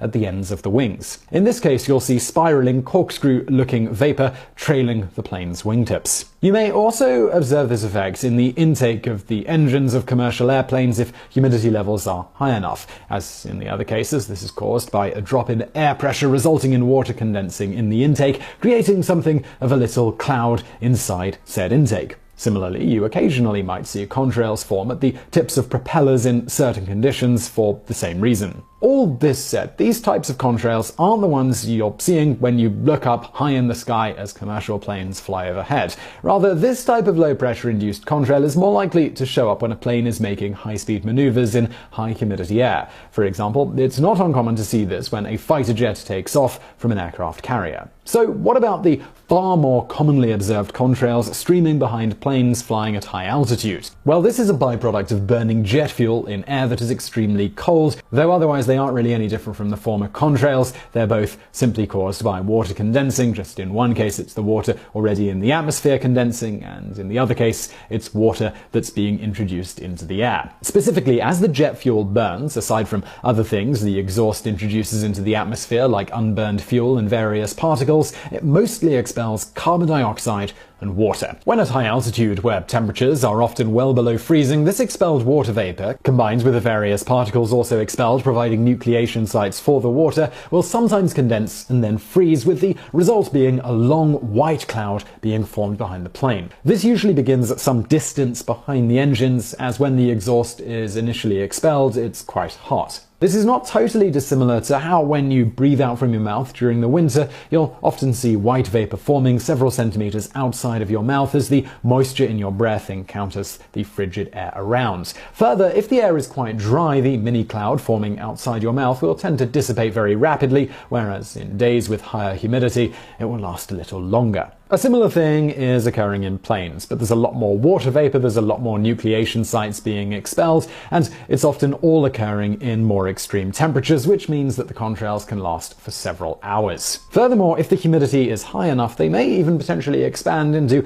otherwise natural-looking cirrus clouds. This occurs as water from the surrounding atmosphere condenses around nucleation sites in the contrails, and wind slowly disperses the contrail over a wide area.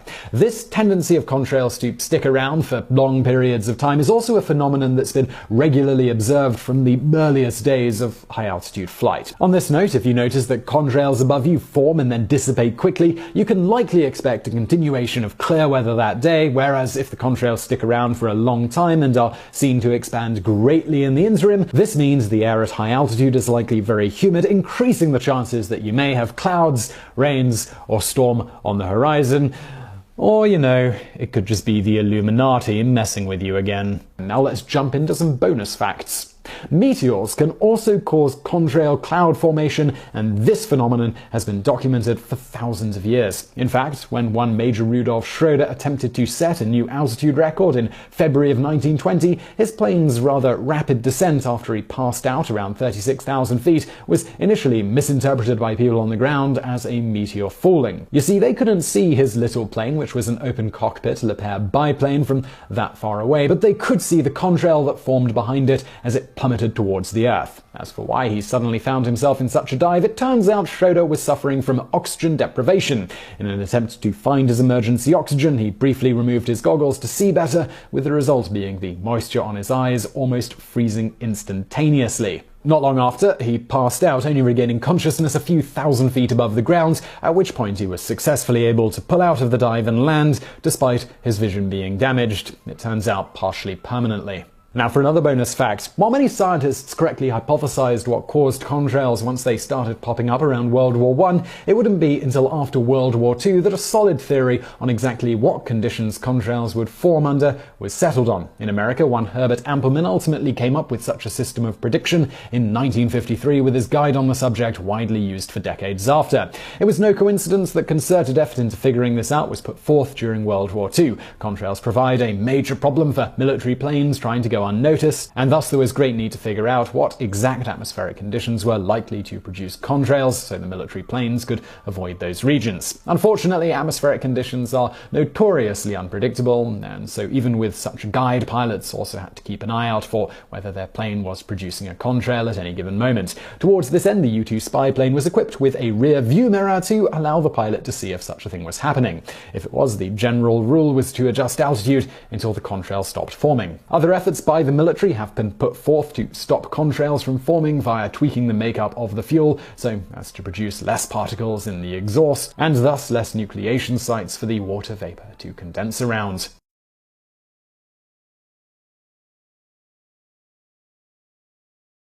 Ask people to know conspiracy theories that they've heard of, and inevitably you'll hear the name Freemasons brought up. Our conceptions of them are influenced by arcane symbols on the American greenback and older government buildings, vague conjectures of their involvement in revolutions, wacky fringe radio hosts rambling about conspiracy theories, and popular culture. Freemasonry is featured in high school standards of literature like Edgar Allan Poe's Cask of Amontillado, to throw away airport novels like Dan Brown's Lost Symbol. Well, put the tinfoil hat on and your best ceremonial robes, because today we're going to break down some myths about the Freemasons, who this group are, and what they actually do. To begin with, Freemasons are simply a fraternity organized into lodges around the world. They focus their efforts on the moral cultivation of members of the club. This goal is achieved through initiations and rituals, with the individual over time moving up ranks, called degrees. These degrees can vary between lodges, but the Freemasons started with 3 degrees. Luckily for us, ritual origins and meanings are discussed in detail in Freemason literature available for public consumption. In fact, what might surprise you is that for a so-called secret society, many of their rituals, doctrines, and day-to-day ongoings are not actually secret at all. Masonry publications go back to the 18th century and continue openly to this day. Periodicals, magazines, books, websites, and so much more open media are put out by Freemasons for other Freemasons and the general public. Of course, our obvious overlords could make up anything, so even if you do not want to take their word for it, we have primary sources and ritual objects recovered from anti-Masonry purges by various regimes to attempt to verify the public stories. Combined, all these publications and the surviving post-Cold War references are great sources for academic Freemasonry studies. So, what do we know for sure? While conspiracy theories and the Freemasons' own founding myths place them at a much earlier point in history, the first lodge was probably founded in the 1710s. We don't know when exactly, but internal Masonry sources claim the Grand Lodge of London and Westminster was the original. At first, Freemasons gathered in pubs, cafes, and other public establishments, and even later named their lodges after these locations. As to what they got up to, the first Freemasons discussed the evolving philosophies and scientific discoveries ushered in during the Enlightenment, among many other similar things. The Grand Lodge of London and Westminster was the superior lodge during the early era. By the mid-18th century, Freemasonry was widespread all over Europe. In lockstep of this spread was this so-called secret society's not-so-secret practice of widespread Freemason publications, including such well-publicized works meant to elucidate rules and rituals for Freemasons, like their Constitution in 1723 and Explanations of Rituals in 1730.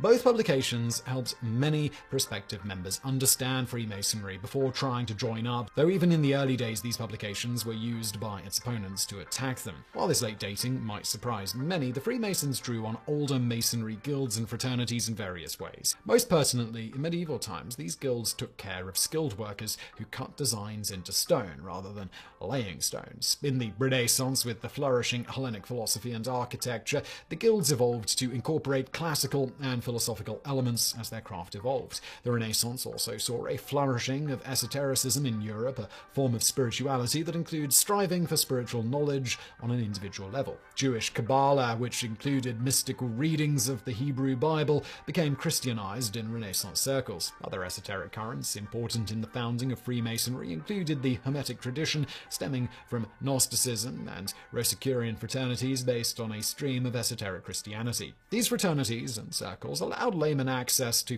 a form of Christian mysticism that would be hard to obtain outside of monastic orders. Eventually, non-operative members, meaning non-Masons, would join the Masonry guilds to discuss Hellenic and esoteric currents until we had the fraternal organization the Freemasons would grow out of in the early 18th century. All this said, Freemasons allege a much earlier history for themselves, with ties to biblical events influenced by Christian Kabbalah. They see their origins in the building of Solomon's temple. The temple architect Hiram was commissioned by Solomon to design and build this temple.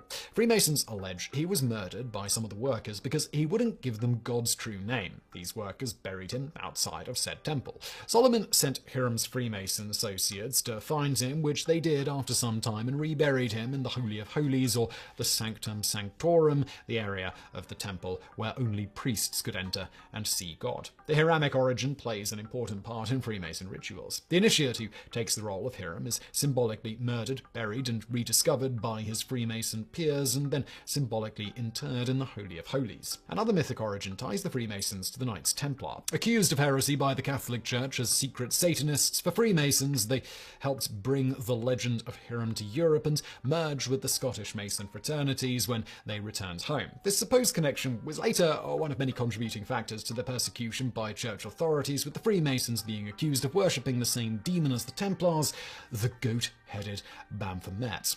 On top of this, the Orthodox, Catholic, and Protestant churches had many complaints against the Freemasons, such as their ritual of swearing oaths to superiors outside the church. For many governments, this semi-secretive nature was also a sticking point, since every year more people in power professed to be Freemasons. Government regulation or outright bans began in the late 18th and early 19th centuries, as did papal condemnation of the organization. The most famous reaction against Masonry in the United States was the Morgan Affair in 1826. William Morgan, an anti-Mason publisher, disappeared, with Freemasonry being blamed for his death. The affair sparked the founding of the Anti-Masonic Party, one of America's first significant third parties, with membership by the likes of John Quincy Adams. Another extreme reaction to Freemasonry was an outright ban in Russia in 1822. Furthermore, the French Revolution is often blamed on the Freemasons in conspiracy circles, which is ironic because Freemasonry was also accused by French revolutionaries for being a haven for the bourgeoisie. Of course, no discussion of Freemasons is complete without discussing the Illuminati. Yeah, the Illuminati existed, and no, they were not Freemasons. The Illuminati were formed in 1776 in Bavaria by Adam Weishaupt. The difference between the two groups is simple. The Illuminati were political radicalists, while the Freemasons were more or less apolitical. The Illuminati did use Freemason-like rituals and iconography, but they remained very distinct. The Illuminati's goals were to radically reform Central European society with Enlightenment ideals. Radicalism was the Illuminati's downfall, as the German-speaking states recognized them as a threat and suppressed them by 1787, but that did not stop the conspiracy theories. After the French Revolution, Scottish naturalist philosopher John Robinson and French Jesuit Augustin de Borel published similar theories concerning the French Revolution in 1789. Both claimed the Illuminati infiltrated the French Freemasons and caused the French Revolution. In the end, French Freemasonry would almost disappear under the Revolution until Napoleon Bonaparte revived it as an attempt at state religion. Another unfortunate elephant in the room is the connection between the Freemasons and the Protocols of the Elders of Zion. Originating from the fiercely anti-Masonic Tsarist regime in 1903, the Protocols are a hoax alleging a Jewish conspiracy to take over the world. In the Protocols, Freemasonry is depicted as a tool of the so-called Jewish conspiracy. The irony of anti-Semitism and anti-Masonry is that many lodges did not allow Jewish initiates. Nevertheless, this anti-Semitic strain of anti-Masonry continues to this day among conspiracy theorists. This brings us around to the political slant. Although apolitical, charges of aiding colonialism are a common critique against the Freemasons. Whether this charge holds up completely is a complicated legacy, as some anti-colonial resistance movements were led by colonized Masons. For example, Emir Abdul Qadir, Algeria's national hero, became a Freemason during his exile in Syria. Reformers and resistance leaders associated with Egyptian independence, like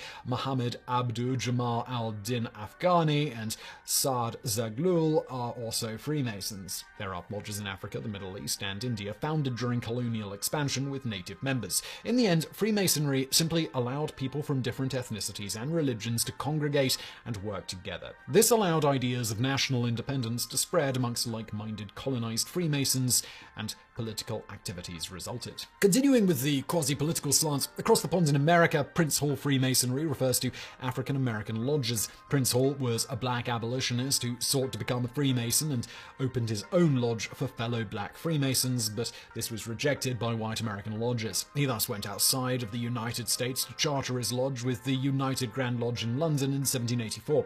On this note, tension between lodges of different ethnicities was known to be an issue in colonial times, such as that English Freemasons looked down on Irish lodges in America and Australia. Further, some lodges only allow Christians to be initiated. This brings us to the surviving Masonry split between the United Grand Lodge of England and Wales and the Grand Orient of France. Freemasonry has seen splits before, hence the inclusion of the word United in the United Grand Lodge, which formed in 1813.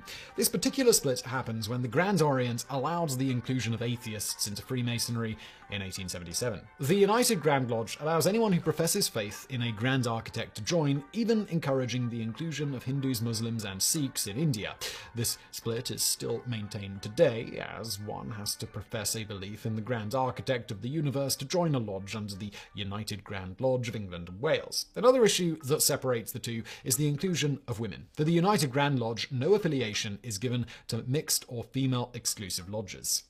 ever rife for outside critique, many noted this stance didn't exactly live up to the Enlightenment ideals of egalitarianism held dear by the Freemasons. Eventually, the French Freemasons listened to such complaints, and now female lodges are generally accepted by the Grand Orient. Female lodges can range from having slightly different rituals than the male lodges to incorporating new rituals that tie the female initiate to biblical tales of Noah's daughters-in-law helping to build the Ark, rather than the purely male association with Hiram. However, to this day, the United Grand Lodge still does not admit women or recognize female and mixed lodges. Regardless of English or French affiliation, all lodges operate very similarly. The lodges have masters and officers. They keep records of members and initiations and organize the running of the lodge and collect fees. The fees are used to run the lodge and put on events generally centered around helping the local community and charities, with some lodges emphasizing the charitable aspect more than others. They also use this money to put on cultural events for the public, such as operas and art shows. Lodges even hold concerts including modern genres like rock, pop, and rap. As for their scope, Grand Lodges oversee a territory that can encompass a country, or in the case of larger countries like the United States, a subset region. This all brings us around to inter-lodge relations, which, contrary to what you might expect from a supposedly unified, globally dominating secret society, are a complicated affair, as generally lodge members are encouraged not to visit other lodges, but it does happen. Beyond this, the Grand Lodge makes and enforces rules about these issues that are ignored or upheld depending on the individual lodge. As you might be gathering from all of this, in all, Freemasonry is somewhat decentralized. Irregular and quasi-Masonic lodges might be standalone without a governing body or have a separate governing body outside of the English and French lodges. In the end, a supposedly cohesive global secret society that isn't so secret is a strange contradiction, not to mention that, contrary to popular perception, their internal affairs are surprisingly decentralized and incohesive in many senses, making their supposed world domination and control even more suspect. But regardless, despite their best efforts to be transparent and their history of charitable causes and community-supporting events and deeds, conspiracy theories still inform the public discourse about the Freemasons. Reputable resources about Freemasonry are available, and the barrier of access is lower than you might think, but that's never stopped conspiracy theorists from ignoring such things and just coming up with whatever ideas in their head fit their worldview anyway.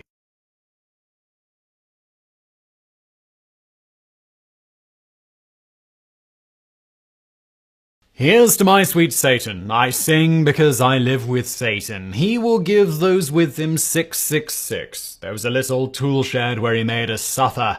Sad Satan. These are the disturbing words which appear when the 1971 Led Zeppelin masterpiece Stairway to Heaven is played in reverse, or so it's widely claimed. In the 1970s and 80s, a moral panic spread among American evangelical groups about rock bands hiding satanic and other subversive messages in their music. These messages, they claimed, were subliminally inserted by recording them backwards, a technique known as backmasking. This panic reached such hysterical heights that churches across the United States held record smashings and burnings. Several bands found themselves in court over corrupting lyrics, and the legend of backwards satanic messages became an indelible part of music culture. But did any artists actually hide backwards messages in their music?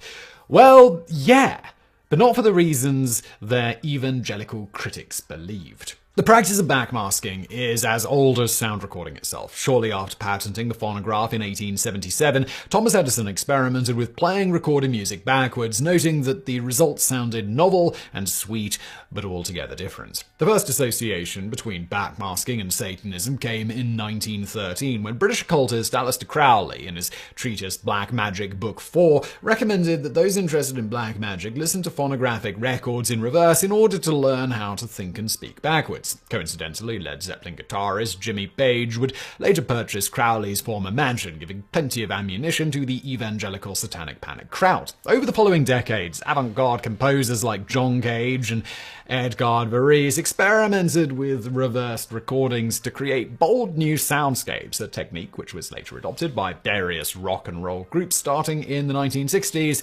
including the Beatles. According to John Lennon, after coming home from a party in 1966, he accidentally played a take of the song Rain backwards. Lennon, a fan of avant-garde music, was so enamored by the sound that he included a reversed version of the song's opening line in the fade-out. This is widely considered to be the first use of backmasking in a pop song. The technique was also heavily featured in the song Tomorrow Never Knows from the band's 1966 album Revolver, as well as throughout 1967's Sgt. Pepper's Lonely Hearts Club Band. Unfortunately for the Fab Four, this experimentation would lead to the first great backmasking controversy, as the technique formed a cornerstone of the infamous Paul is Dead urban legend. For the uninitiated, Paul is Dead was a popular conspiracy theory started in 1967, which held that Paul McCartney had in fact died in a car crash on November 9, 1966, and was subsequently replaced with an imposter. The theory further held that the remaining Beatles attempted to reveal Paul's fate by planting subtle cues in their songs and album covers. Among these supposed clues are the lyric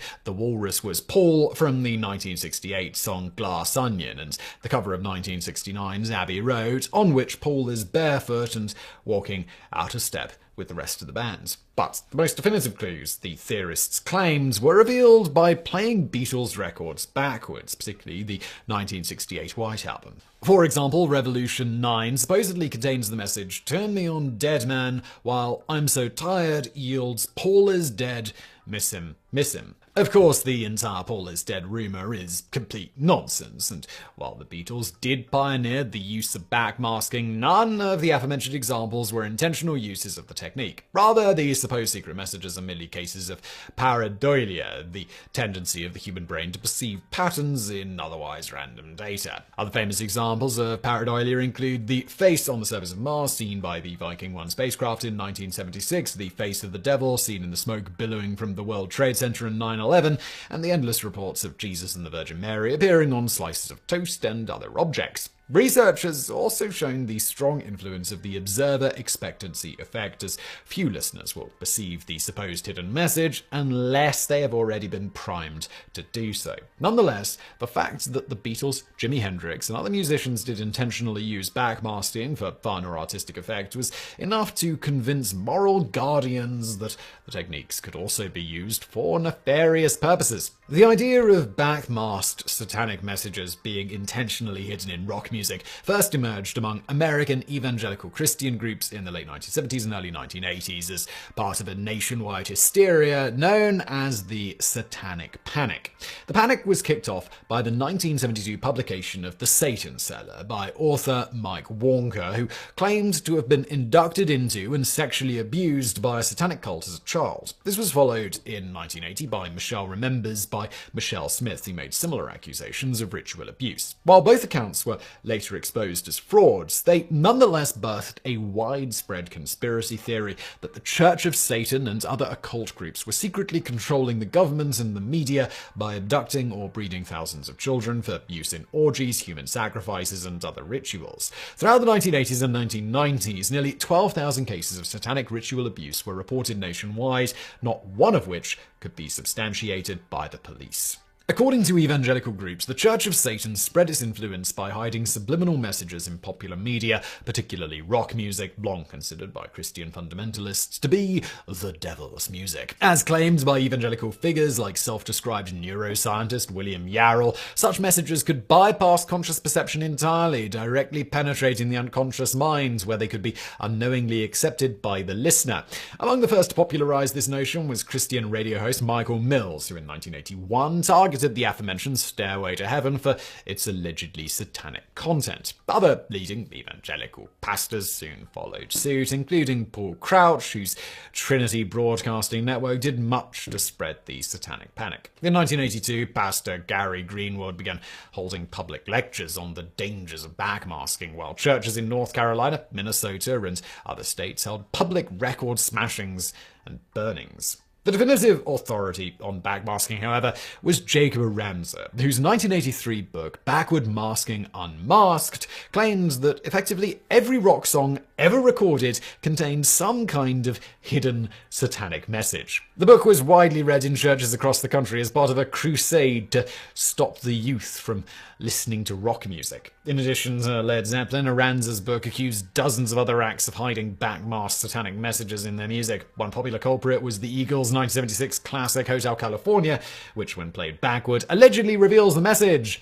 Satan hadn't, he organized his own religion. Yeah, Satan hears this. He had me believe in him. Similarly, Cheap Trick's 1979 song Gonna Raise Hell yields the message. Satan holds the keys to the lock. Styx's 1981 Snowblind, the words Satan Moves Through Our Voices, and the aptly titled Can't Get It Out of My Head from Electric Light Orchestra's 1974 album El Dorado, the slightly more cryptic Here's the Nasty One, Christ You're Infernal, It Is Said We're Dead Men, Everyone Who Has the Mask Will Live. Not all backmask messages were in praise of the Prince of Darkness. For instance, Queen's 1980 hit, Another One Bites the Dust, allegedly conceals the message, it's fun to smoke marijuana. Other bands accused of hiding backmasked messages included Black Sabbath, Deep Purple, Slayer, and Motorhead. Inevitably, many artists responded to these ludicrous allegations by deliberately hiding humorous messages in their songs. For example, the song Heavy Metal Poisoning from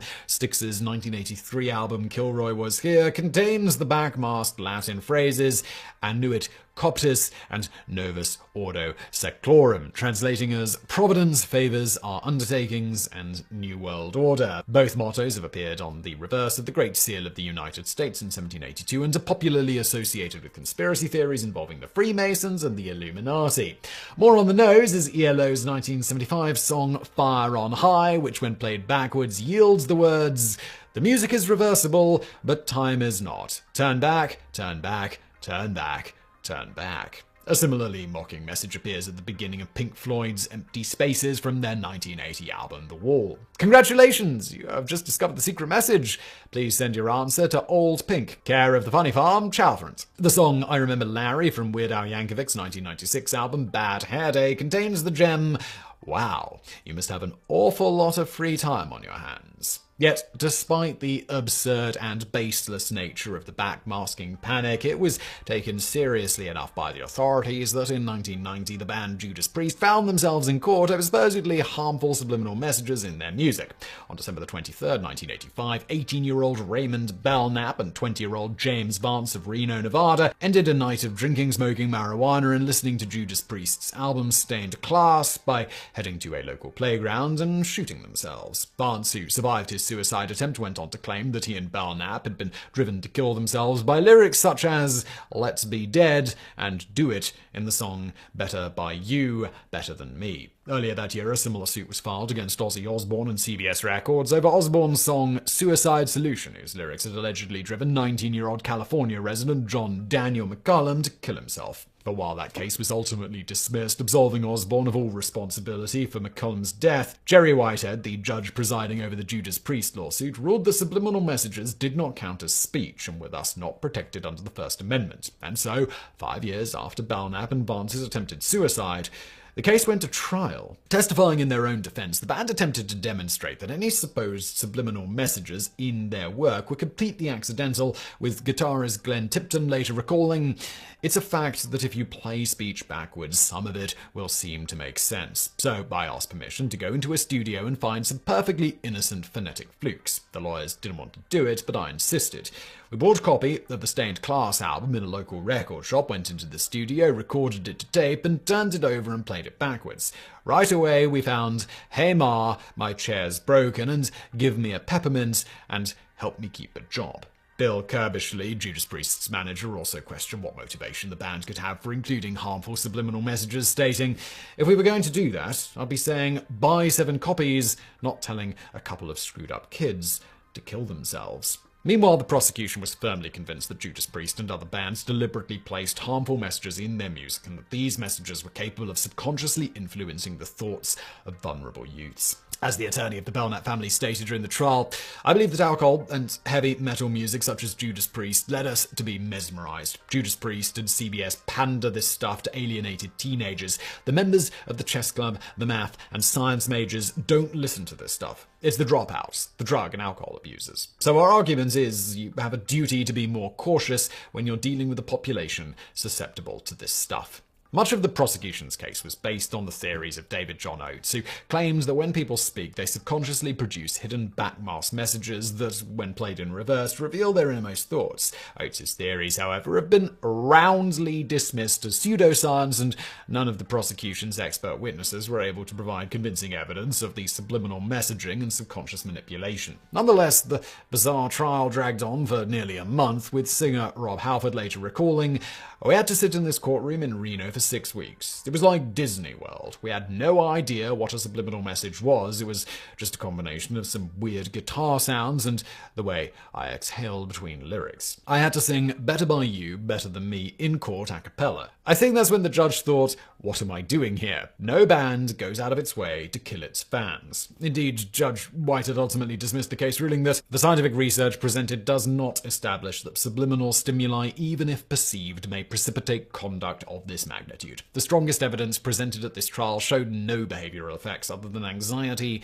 distress, or tension. But while this verdict was a victory for Judas Priest and musicians everywhere, it still left a dark cloud over the music industry, with Rob Halford lamenting, "It tore us up emotionally, hearing someone say to the judge and the cameras that this is a band that creates music that kills young people. We accept that some people don't like heavy metal, but we can't let them convince us that it's negative and destructive. Heavy metal is a friend that gives people great pleasure and enjoyment and helps them through hard times." In the advent of the compact disc and the increased difficulty of playing songs in reverse, it led to the decline of backmasking and the controversy surrounding the practice. Yet purported examples of hidden messages in music continue to pop up from time to time. For example, the 2019 Justin Bieber hit Baby allegedly contains the following message: "Acknowledge my Lord, Lord, he's here. I'm the evil one. Satanic new world, new world, new world. I want it, let me in, yay war, let me in, let me in, let me in, yay war." While playing Beyoncé's 2008 song Sweet Dreams Backwards purportedly reveals, "Hail Satan, hail Satan. I am worthy, Satan, I am sorry for the end of your sins, cause they're going to live in hell, cause they're going to live in hell. Hail Satan, I am worthy, I follow Lucifer.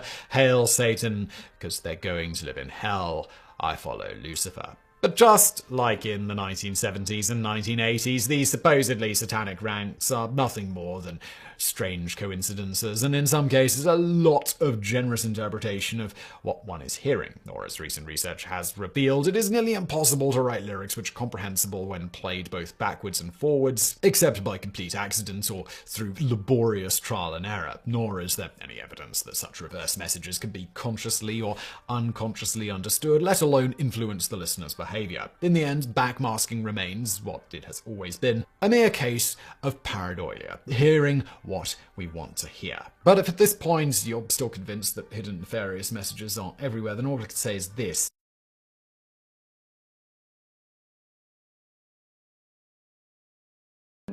Area 51 is now so ingrained into popular culture that it's virtually synonymous with aliens.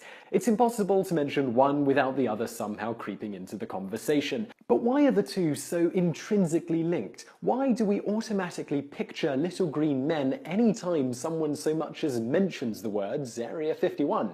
First, it's important to realize what Area 51 actually is. For all intents and purposes, and according to every government document ever released, Area 51 is a secret military base where they test experimental pieces of military hardware. For example, experimental jets such as the SR-71 Blackbird and the Lockheed U-2 Dragon Lady were tested at the Area 51 base. The latter of which was actually the first piece of hardware publicly known to have been constructed and tested there.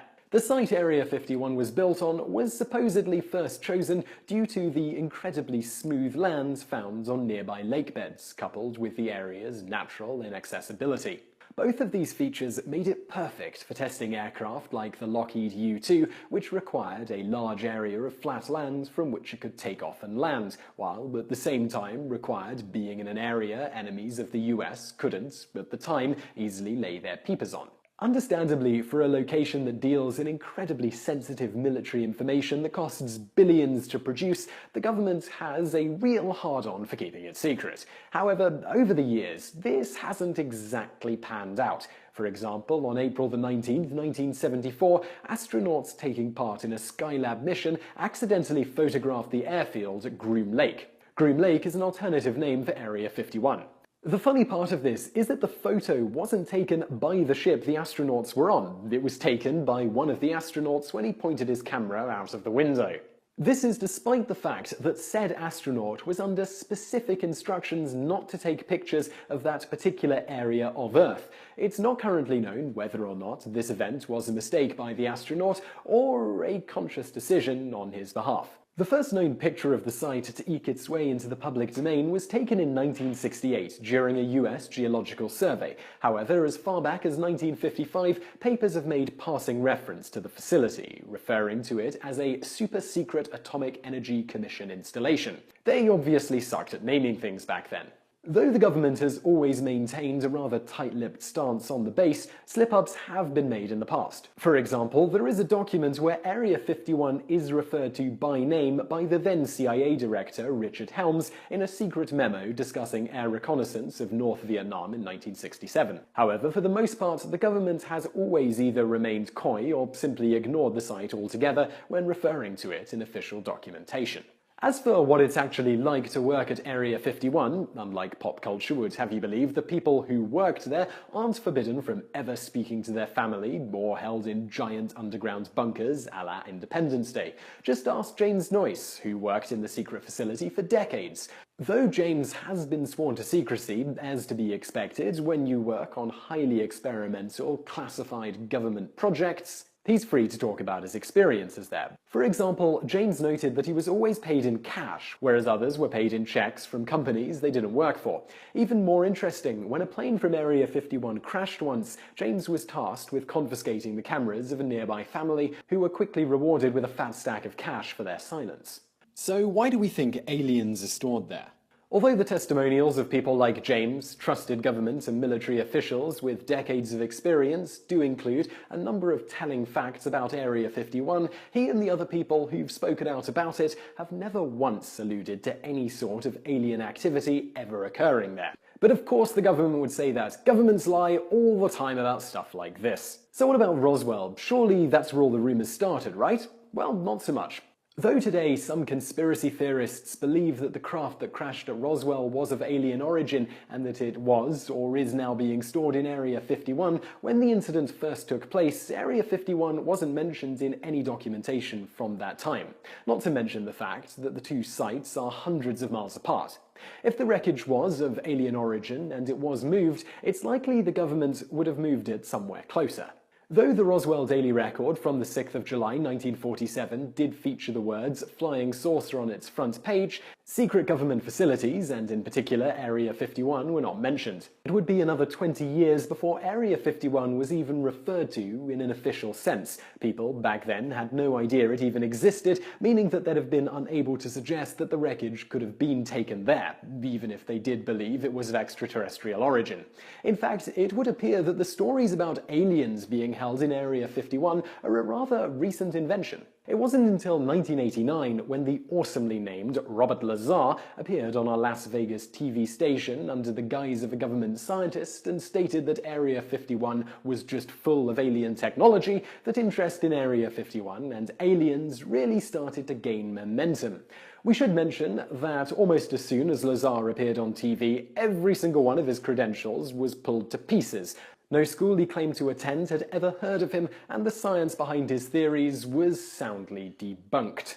However, the very first known mention of Area 51 on TV was a full year earlier in 1968 during the show UFO Cover-Up Live, which oddly enough revolved around the possibility of the existence of UFOs being covered up. Just to clarify, Roswell, UFOs, aliens, little green men in Area 51 were in no way linked as far as popular public opinion was concerned, until exactly one man went on TV and claimed that that was the case.